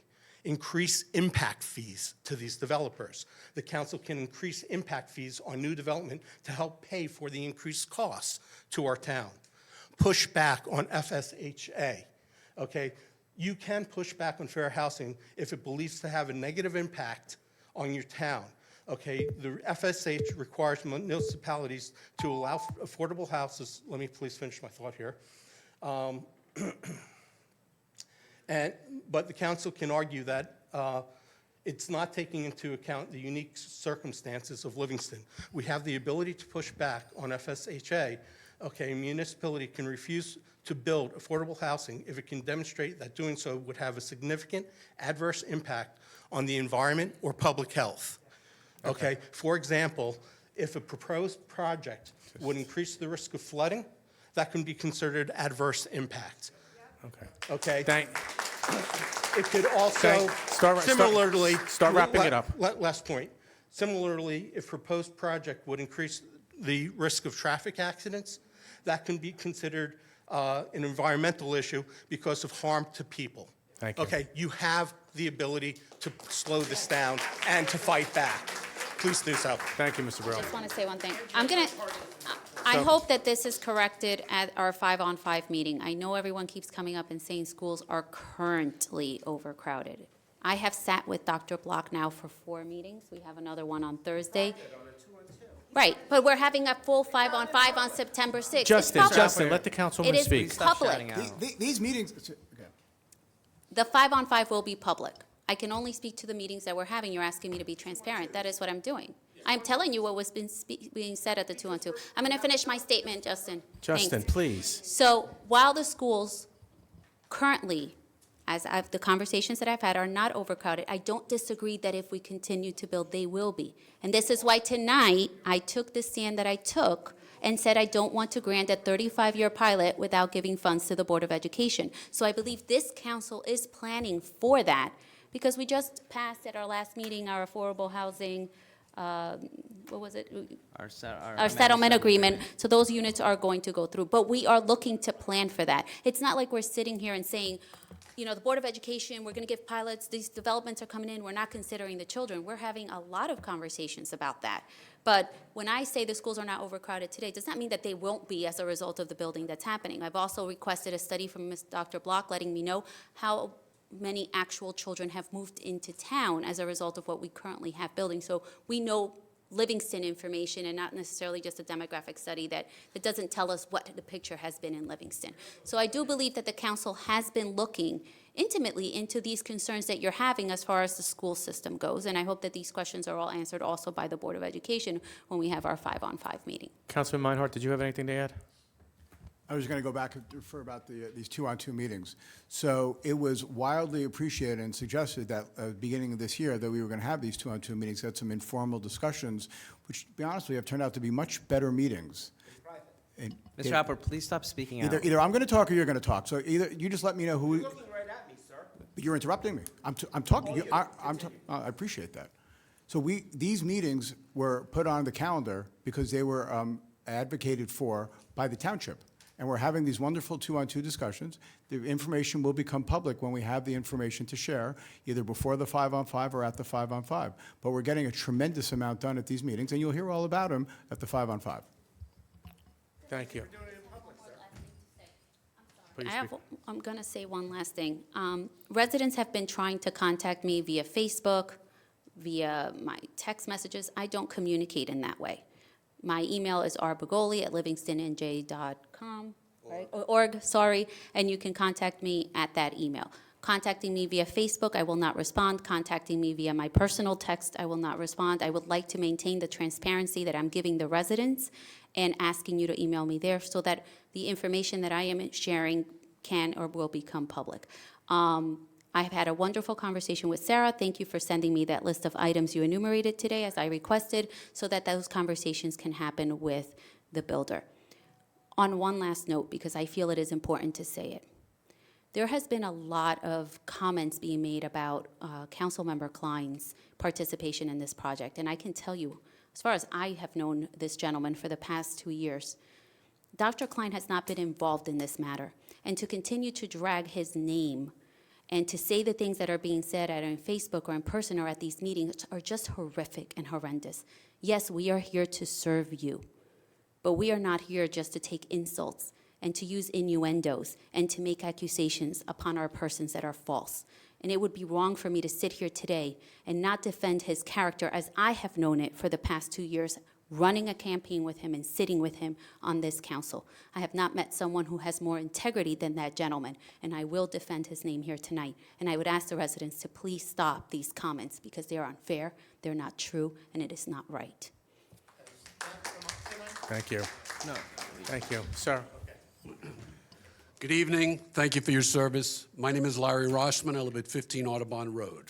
When I came downstairs this morning, I opened my front door and looked out over my neighbor's rooftop and had a clear view off into the distance.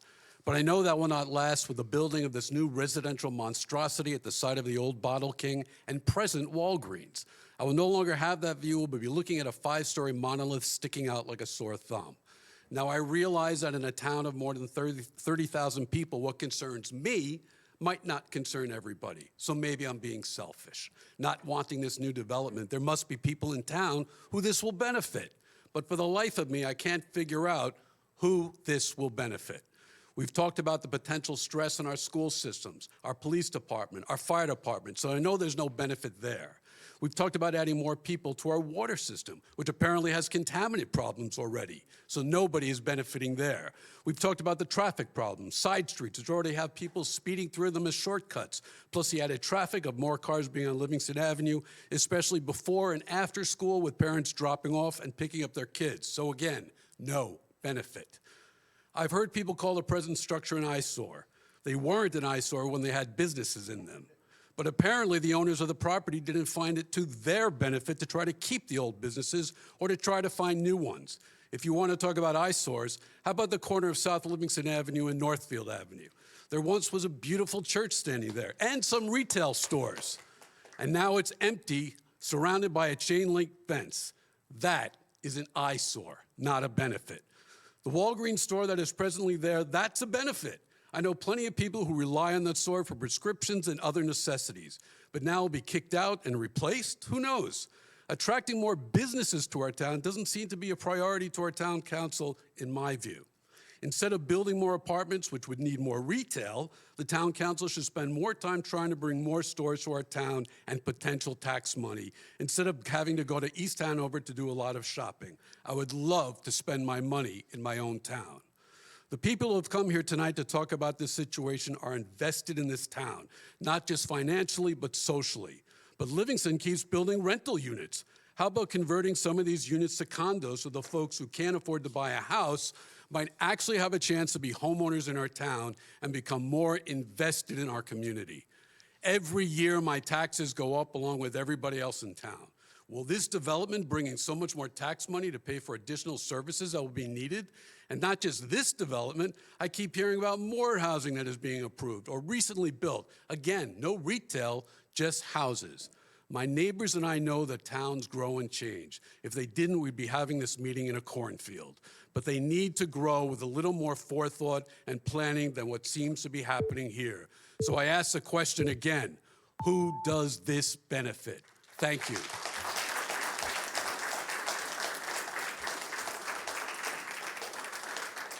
Thank you.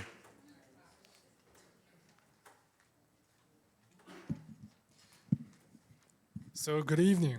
So I just heard about the news. Name for the record. My name is Daniel from Livingston. So I just heard about the news today, this afternoon, and I was really mad. I think this project is a terrible idea, and I oppose affordable housing. So I don't know much about the situation, but I don't think it's a good idea. So I came to express myself. You know, I bought a house here, and I pay high property tax. And for people who just, you know, come here for education, they should get their own houses.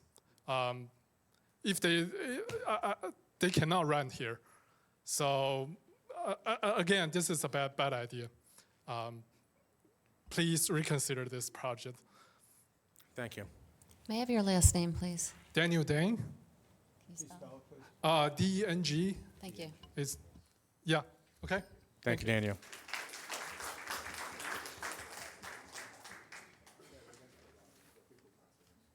Hi, I'm Leslie Roshman, and I live at 15 Audubon Road. We've been living in Livingston for about 17 years, and in general, we've been happy with our move here. Our children went through the school system, played sports, participated in scouting. We have friendly neighbors who help each other. We even have a block party every summer. A few years ago, the high school and the library were renovated, a new town hall, the police station added to the beauty of our town. But over the past 17 years, we've seen restaurants and other businesses come and go. When we pass the empty retail spaces, especially on Livingston Avenue, my family and I play a game called What Do You Wish Would Come Here Next? The Bottle King location seemed perfect for a Trader Joe's or a Natural Foods grocery. How about a Chipotle where the frozen yogurt place was, and a Kilwin's candy shop in the old hair salon? But we were told that our town council was very conservative. The town did not like chains or fast food restaurants on Livingston Avenue. Those places were at the Livingston Mall. It sounded to me like the town council had a vision, and it felt right. In general, I trusted you, the town council, to make good decisions for Livingston. I'm a Democrat, and I continue to vote for the Democratic ticket, believing that our councilmen, men and women, shared my values and would do what was best for the town. But when I learned about the plans to build 4-story buildings, or 5, with 276 rental units at the old Bottle King property, I got active, and I'm now speaking out. I think that a great deal of Livingston residents feel the same way I do, which is why over 1,700 people signed our petition. I can give you the same arguments everyone else has. The increase in traffic, demands on our utilities, schools, police, fire services. This enormous structure will overpower everything else on Livingston Avenue. It does not fit here. I'm standing up today to ask you to please take a serious look at this proposal and see its flaws. Let's cut the plan down in size, and instead of so many apartments, let's build restaurants and retail spaces so we can have an appealing town that people want to come and visit. I agree that we need to develop 15 Livingston Avenue. I believe in providing affordable housing. But I'm asking you to please vote no on the proposal as it stands now. Thank you. Thank you. Is there anyone else that would like to take your time? Ms. Magoli, Ricky is your spouse? If you remember my name, Michael Infante, tell him my regards. We're old acquaintances through the FMBA. Thank you, council, for letting those overruns finish. That was very civil of you. We have a big concern. Oh, Michael Infante, 47 Sherbrooke Parkway. Thank God I'm not on the side of the street that my backyard runs into this. I'm on the other side. We have a big concern regarding the stormwater egress pertaining to the new development. There's an acre and a half of 280 mature trees. And as you know, trees do the following. They absorb water, they produce oxygen, and they absorb excess carbon dioxide. They also cool the neighborhood. Even though cutting down those trees puts $28,000 into the township coffers, it is important to keep those trees to avoid a bigger problem, the canoe brook. According to the New Jersey DEP and previous conversations I've had with Rudy Fernandez, 3 conversations, Joe Fidelicio, and our former administrator, Chuck Tahaney, may he rest in peace, he was a wonderful person, okay? It is the town's responsibility to clean out that brook. The canoe brook is past compromised. It is quickly moving towards total backup. Just stand on the bridge at the end of Sherbrooke and it'll be obvious to you. It's been 28 years since it was last cleaned by the township, which I witnessed in 95 and 96. A year and a half ago, we had our last heavy rain because we've been in a drought condition for the last year and a half. Hurricane Iris. I had 10 inches of water in my shed, okay? Last month, it came within 2 inches from the top during a much milder 3-hour rainstorm. Normally, when it is dredged or cleaned out, it's a couple of inches in a 9-foot deep brook. It is currently clogged in parts by 50 to 60%, which of course, a little bit of water is now a lot higher. I'm wondering if the council is waiting for total devastation before acting on cleaning this thing out. Paving over those 1.5 acres of tree will completely cause the canoe brook to fail, and stormwater runoff will flood properties on Arden, Sherbrooke, Royal, Rossmore, Mohawk, and Knollwood. A common solution is a stormwater retention basement, which is not part of the proposed plan, but maybe should be. An example of that is on Eisenhower of the Parkview apartment complex. Its density compared to the Bottle King property, if they were consistent with each other, you would have 60 apartments on that 6 acres because you have 200 on 21 acres. And that's not counting the retail. There is some room for compromise here. Keep on going. I'll give you some time. Thank you. There should be no cut through to the Valley Bank lot. Right now, you've got the parking lots connected so that people can go through them. I've been in contact with Gary Michael's office, who's the bank's corporate attorney. We all agree that no connections there should be made. 30% of the westbound traffic that goes down Arden towards Livingston Avenue, the people make a right-hand turn because they don't want to go to the corner of Livingston and Route 10, make the left, and then have the hassle of trying to make a left in to go to Walgreens or Dunkin' Donuts and the other stores that used to be there.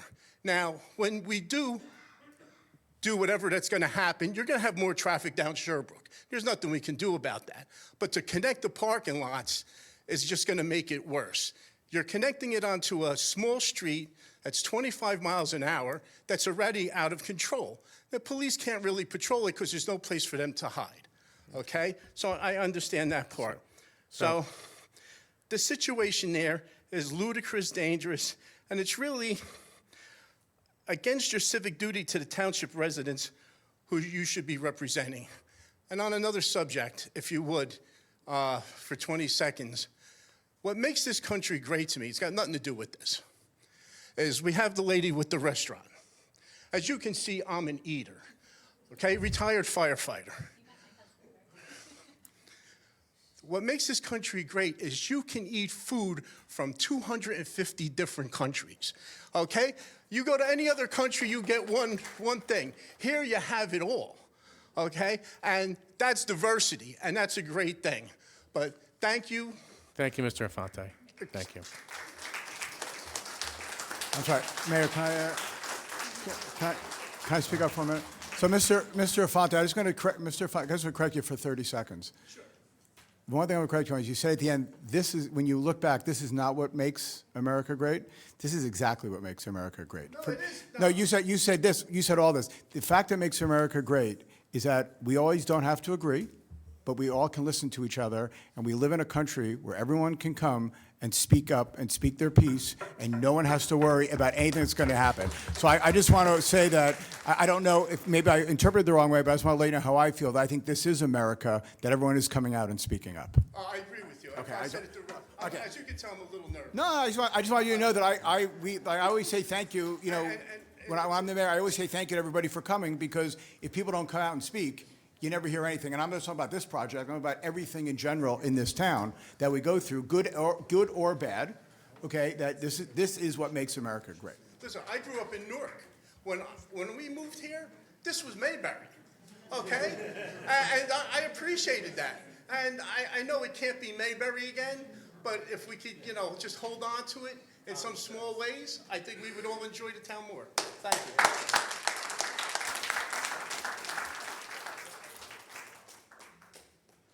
Thank you. Name for the record? Hi, I'm Sam Messer, 77 Falcon Road. I'm here tonight to represent my son, Max Glazer. He just turned 8. He's about to enter the 3rd grade.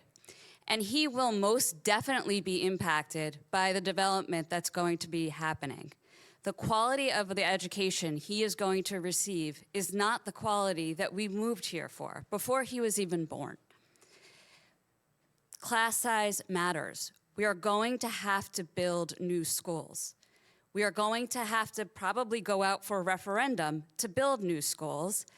And I can't imagine getting a yes on a referendum when our property values are likely to go down as the quality of the school system goes down due to overcrowding.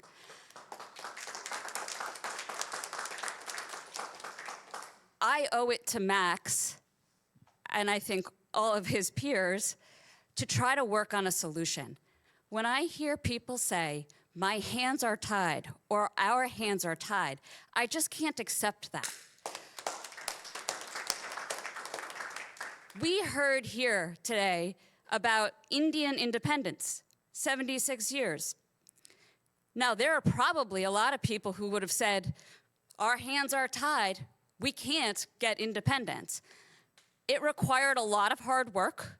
It required a lot of people coming together, I'm sure, but change did happen.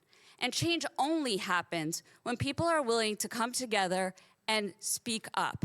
And so what I ask you as our elected officials is, what can you do and what can we do as residents to get this changed down in Trenton, to reestablish COA, to make the fair share housing something that is actually workable for communities? Advocacy works. And so what I'm asking all of you is to use your voices as elected officials to advocate for the residents of Livingston and to tell us what we can do to support you, because I know you're only 5 people. But when you hear from a lot of people, senators, congressmen, they have to start to listen, or they're not going to get voted back into office.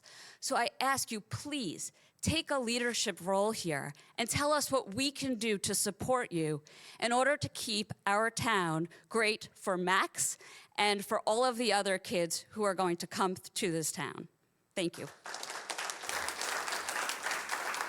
Thank you.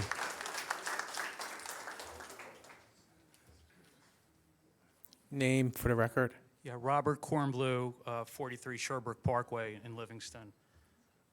Been a resident here for 30 years, actually 33 years. So I just have one statement and one question. My statement is, by the town council not attending in person, planning to attend in person the public forum with the citizens and the redevelopers present, it gives the impression that you don't really care all that much I'm about sorry the to interrupt, importance but of the I'm sorry to project. interrupt you, but I've never, and I'm not any of No, us there was- here, have any of us have ever indicated that we wouldn't attend? Oh, I thought I heard, I heard that. There was that there was a conversation of whether or not we would have to actually. attend in person, I should say. Of course. But why would, why? Mayor, there was a question, I mean, sorry, Councilman, there was a question of what. You're the mayor. Yeah, I'm the mayor this year. So there was a question of whether or not this becomes an official, where we have to actually, because of the sunshine law, have to actually post a meeting and everything else. So there was a conversation whether or not two of the representatives of the council can attend and the others would watch on television or something, so. We've held other meetings, for example, when we had discussions about the Riker Hill Arc Park years ago, when Joe D came actually here. And we'll give him his time back. Don't worry, Mr. Byrd. Mr. Byrd, don't worry about it. We'll give him his time back. We've had meetings here before. Specifically, I remember when Joe D came, the county executive, talking about the Riker Hill Art Park. Yeah, so we're just going to have We're all here. to We advertise it and then just Yeah. make sure that we're It's not all gonna be- yeah. all here. Yeah, I So intend to be so here, whether or not we're so up we on a should- dais here or we're in the audience, No, we'll be in the audience, I would that's assume, probably but makes that's up to you. that So you'll probably be makes more sense. attending? Of course, as long as So- it's- person. Yeah, of course.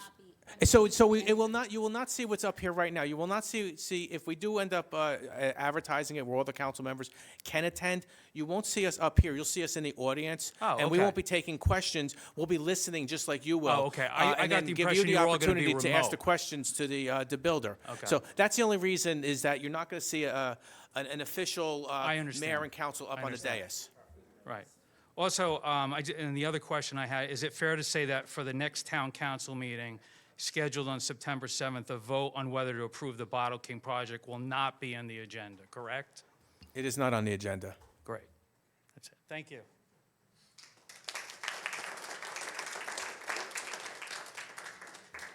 Is there any other comments? She already go. She already spoke, Michael. Mayor, she already spoke. Did you talk? You spoke already. But not on this. It was previous. It's the same. It was previous. Yeah. No, it's the same, It it's was the on same just in comment general. section. It was not on. Yeah, it was still. not on Bottle King. Question: How many seconds you have? 2 seconds. I'm going to give you 2 seconds. I haven't been here. I Come on, haven't just been here let's in just- 50 years, but now I'm coming because I'm giving you a couple. I'm giving you a couple seconds. We usually don't do that, but go ahead. Oh, I've seen people go up with different topics before. Yes, but at the Yeah, same it time. might have been misleading that she thought she had to hold Yeah. her Bottle King discussion. Yeah. Until Sean. Because I wasn't here for Bottle King. I was here for something else. I was here before. Let's just Okay. go. Okay, really fast. I just wanted to just actually comment. I wrote it down on something that Mr. Lewis said that I agreed with. When Mr. Lewis spoke about how he had concerns about the property, but the YMCA property, that your concerns were that it was going to be too high, it was going to add too many children to our overcrowded schools, it was going to cause too much traffic in the area, and you were worried about the height of the development and how it was going to look and how it was going to affect the entire area. I agree with you. I think we all agree with you. So I'm just curious why the concern over there, which we appreciate. Thank you very much. We all appreciate the concern. But why not any of that concern at all for the other property in Bottle King?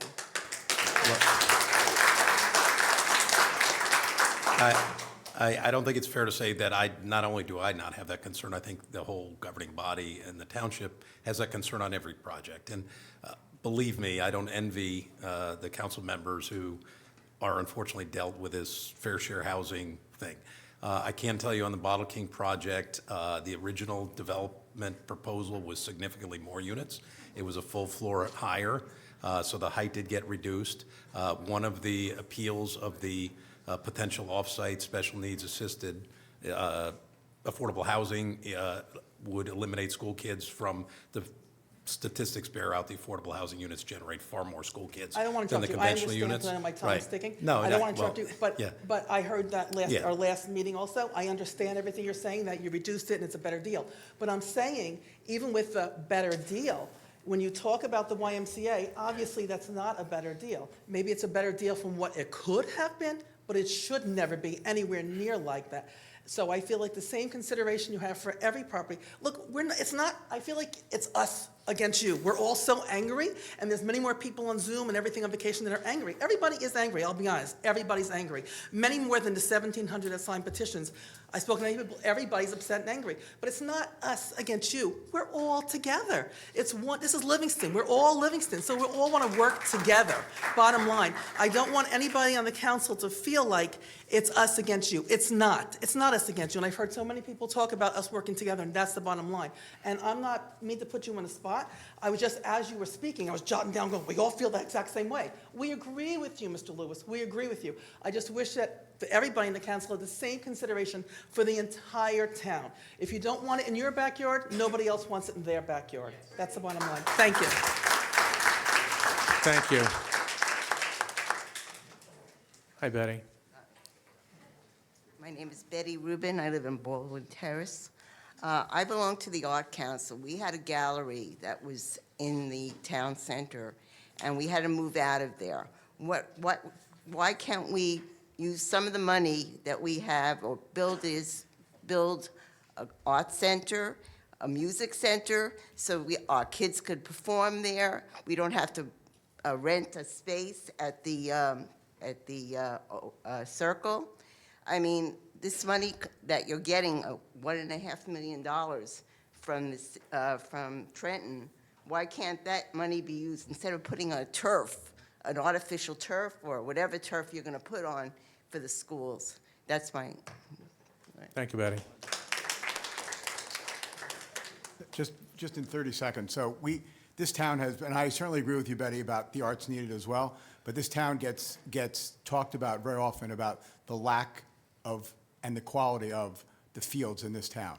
So I think this is actually getting this money from Trenton to put turf fields that can be shared not only by recreation sports, but by the high school as well. The Board of Education is going to be able to use these fields. Is a wonderful thing. And really, instead of being slammed on, that we've been slammed on many times on Facebook about this is a turf field that is going to be able to be used for the next 30 years and can be played on every day and every night. The fields that we use right now, and everybody will comment on that. Someone here in the audience is, one of the largest commenters about the fields being closed all the time. Fields will never be closed anymore. Thank you. Yeah, so this is a wonderful thing for this town. This is a wonderful thing, not only for the town, but wait till you see on a Friday night when you get to see varsity high school athletes play under the lights, okay, under the lights of softball and baseball. And we get to see, and lacrosse as well, and soccer and all the other sports. But right now, I specifically talk about baseball and softball right now because they're the only they're the only sports right now that do not have a turf field to play on. Those other sports currently do have at least two turf fields, to play on. So they don't have, that's gonna be a wonderful thing. Those lights are gonna be able to stay on until 4 o'clock in the morning for adults to play, whether it be soccer, cricket, all night long because there's no housing by there. This is a wonderful thing, and this is something we should be celebrating, not condemning. Thank you. And I just want to mention to Betty, because Betty knows that I'm the liaison to the Arts Council, and the Arts Council is very near and dear to me. And I know that Adam and I have been trying to bang our heads together to try and find some sort of location for the Arts Council after you had to move quickly out of the maternity over at the Azarian property. So, but we are trying to look for something for the Arts Council. I know right now we're storing a lot of the art pieces upstairs here now, but I know as the liaison, we are desperately looking for something for you guys. But other towns have theaters. West Orange, they have galleries. Yep. Milburn has the paper mill. And it's something where these buildings that are coming in, maybe we can talk to them about putting an art gallery inside the building, complimentary. Please put that on your list, Sarah. Add that to your list also. So, but Betty, thank you very much, because I know how desperate you guys are right now for a gallery. Sir, thank you. Jim Devlin, 41 Sherbrooke Parkway. I'll make it pretty quick. I appreciate all the work that you've been doing. As we've all said here, the residents of Livingston, of Sherbrooke, Arden, we've all met Rossmore. And I think we support development. And we're hearing from you that you guys have the same concerns as we do about the development.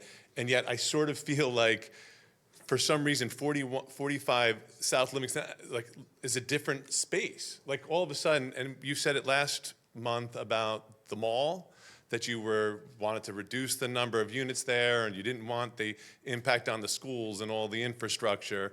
And you said it today about the why. We don't understand. You have to understand. We don't understand why the Bottle King property is considered different, right? It's going to be higher than anything we have in that area. They're talking about 60 feet, and they're talking about 276 units. So although that sounds like we're going to have an information center session and the developers are going to speak to us about their plan, I hope they understand that's never going to be acceptable, 276 units and 60 feet. I think we do want to work. We don't understand why that area of Livingston seems to be the exception to the difference between the Y and the mall, et cetera. So I just, we appreciate the work that you're doing. Maybe that could be explained to us, why that number, and I know I asked that last month too. Why is it 276 units? Why is it 60 feet high? I mean, that's going to have a major impact on everything in that area, all of the lists of our concerns. And obviously, we have other things that we think that could be done, and obviously there are other things that can be done with that area. So thank you for your time. Thank you. Is there anything anybody else wants to make comment? Mr. Mayor, can I say one more thing before we? Yes. No, I'm sorry. Councilwoman Begoli said it much more eloquent than I could have said it, and I will say it. But I just want to say thank you for saying those words about Councilman Klein. We've ran together. I've ran together with Sean now for the last 3 elections, excuse me. And he is a man of character and does not deserve to be defaced on Facebook the way he is. And Councilwoman Begoli, your words were beautiful, and I just want to say I 100% support what you said about Sean. So thank you. Thank you. Carolyn, do you have any comments? I know it's very long, and I will allow you to go over the 3 minutes. Okay. So this is from Stephen Saffron, 31 Sherbrooke Parkway. Members of the council and fellow citizens, please help me, for I'm confused. I do not understand why Livingston needs this redevelopment project at 45 South Livingston Avenue, the old Bottle King lot. As many other people have demonstrated, the density for this location will be greater than any other area in town. I do not understand why we need to place such density close to one of the busiest intersections in our town. In our current reality, it can be difficult to exit out from Arden onto South Livingston Ave around 4 in the afternoon. That is already quite far from the intersection. How will adding 276 apartments complicate this equation? Livingston is an amazing community. People move to this town for so many reasons. The main reason, of course, is the schools. I recall reading in the Tribune that families usually do not rent 2-bedroom apartments. Will that still be the case for families that want to move here for the Livingston Public Schools? Is our school system really ready to absorb so many families and school children? How are we doing meeting the current population's needs? Livingston also has many other amazing features, like the many different community members, such as our council members, who volunteer their time and energy to better the town. Every committee and organization is supposed to somehow represent, protect, and develop the town's and therefore our interests. I am confused how this plan is in the town's interests. Just because it fits in with the parameters of the town plan does not at all mean that it fits with the town in that location. I ask, how are you representing this town with this project? Who are you representing? How is this project in the town's interest? I'm also curious, do any of you representatives have this project in your front or backyard? Would you think otherwise if you lived in our neighborhood? Despite all of Livingston's strength, there is one thing that other towns have that we do not have, an actual town center. The town center project does not attract Livingstonites to gather and patronize the town, nor does it invite people from other towns. I wonder how often some of you have gone out to dinner in downtown Millburn, Montclair, South Orange, Maplewood, Morristown.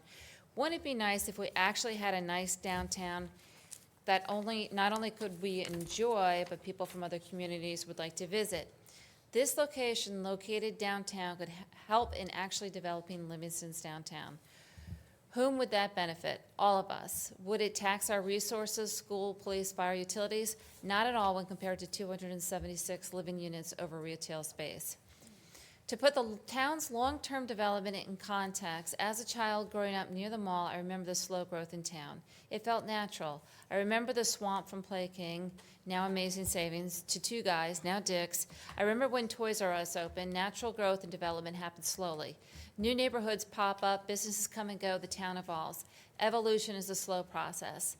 Putting 276 living units in the heart of town does not ask for slow and controlled growth, but instead calls for rapid expansion. How can we possibly know the negative impact this project will have on the heart of this town? Though I am concerned about this project and how it will impact my quiet neighborhood, not to mention my financial investment in my home, which was an investment in the town, I really question how such a project will impact the character and quality of life for everyone in this town, especially anyone who uses this intersection. I wonder, how will this impact Hillside Avenue and the neighborhoods between South Livingston Ave and Hillside Ave as people learn ways to avoid the problematic intersection? In short, I do not understand how this project helps the town. I see how it hurts my town, our town, and my neighborhood, my neighbors, my friends, and my family. Please listen to us and reconsider how this development will impact the town and our lives. Thank you.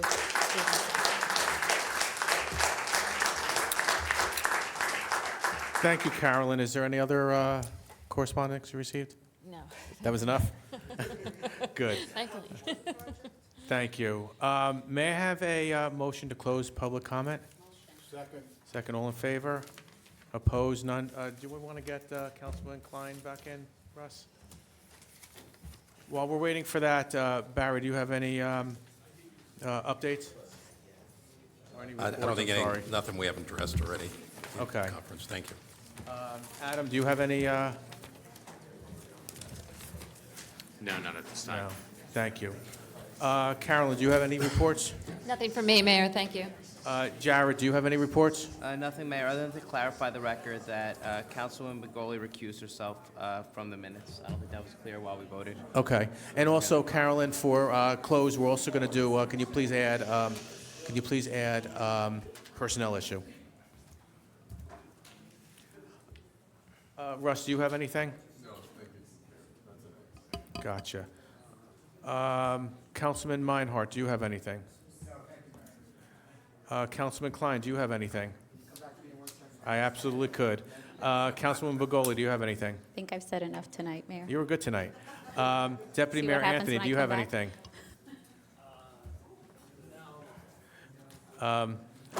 So I have, and we mentioned it before, September 6, 2023 is the 5-on-5 with the Board of Education. More information will be coming out. Also, Wednesday, September 16th, there is a Welcome to Livingston event for the residents who recently moved into our town. The event will be held at the community center, and additional information should be on the town's website and social media. And again, as we had mentioned, tomorrow evening, Tuesday, August 15th, outside Town Hall, there will be a India flag raising celebrating India's Independence Day. Councilman Klein, do you have anything? I'm okay, thanks, Mayor. Great. So our next council meeting is scheduled for September 7th. It's September 7th, 2023. Madam Clerk, can you please read a resolution so we can go into executive session? Yes, Mayor, this is Resolution 23-199, whereas the Open Public Meetings Act, Public Law 1975, Chapter 231 permits the exclusion of the public from a meeting in certain circumstances, and whereas the Township Council is of the opinion that such circumstances presently exist, and whereas the Township Council wishes to discuss, 1, fair share housing under attorney-client privilege, and personnel issues under personnel, whereas minutes will be kept, and once the matter involving the confidentiality of the above no longer requires confidentiality, the minutes can be made public.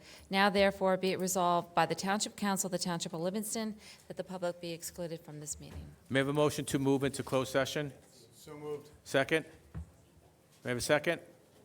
Second. Any discussion? Madam Clerk, roll call, please. Councilmember Meinhardt? Yes. Klein? Yes. Begoli? Yes. Deputy Mayor Anthony? Yes. Mayor Viera? Yes. Thank you very much, everybody. Have a good evening.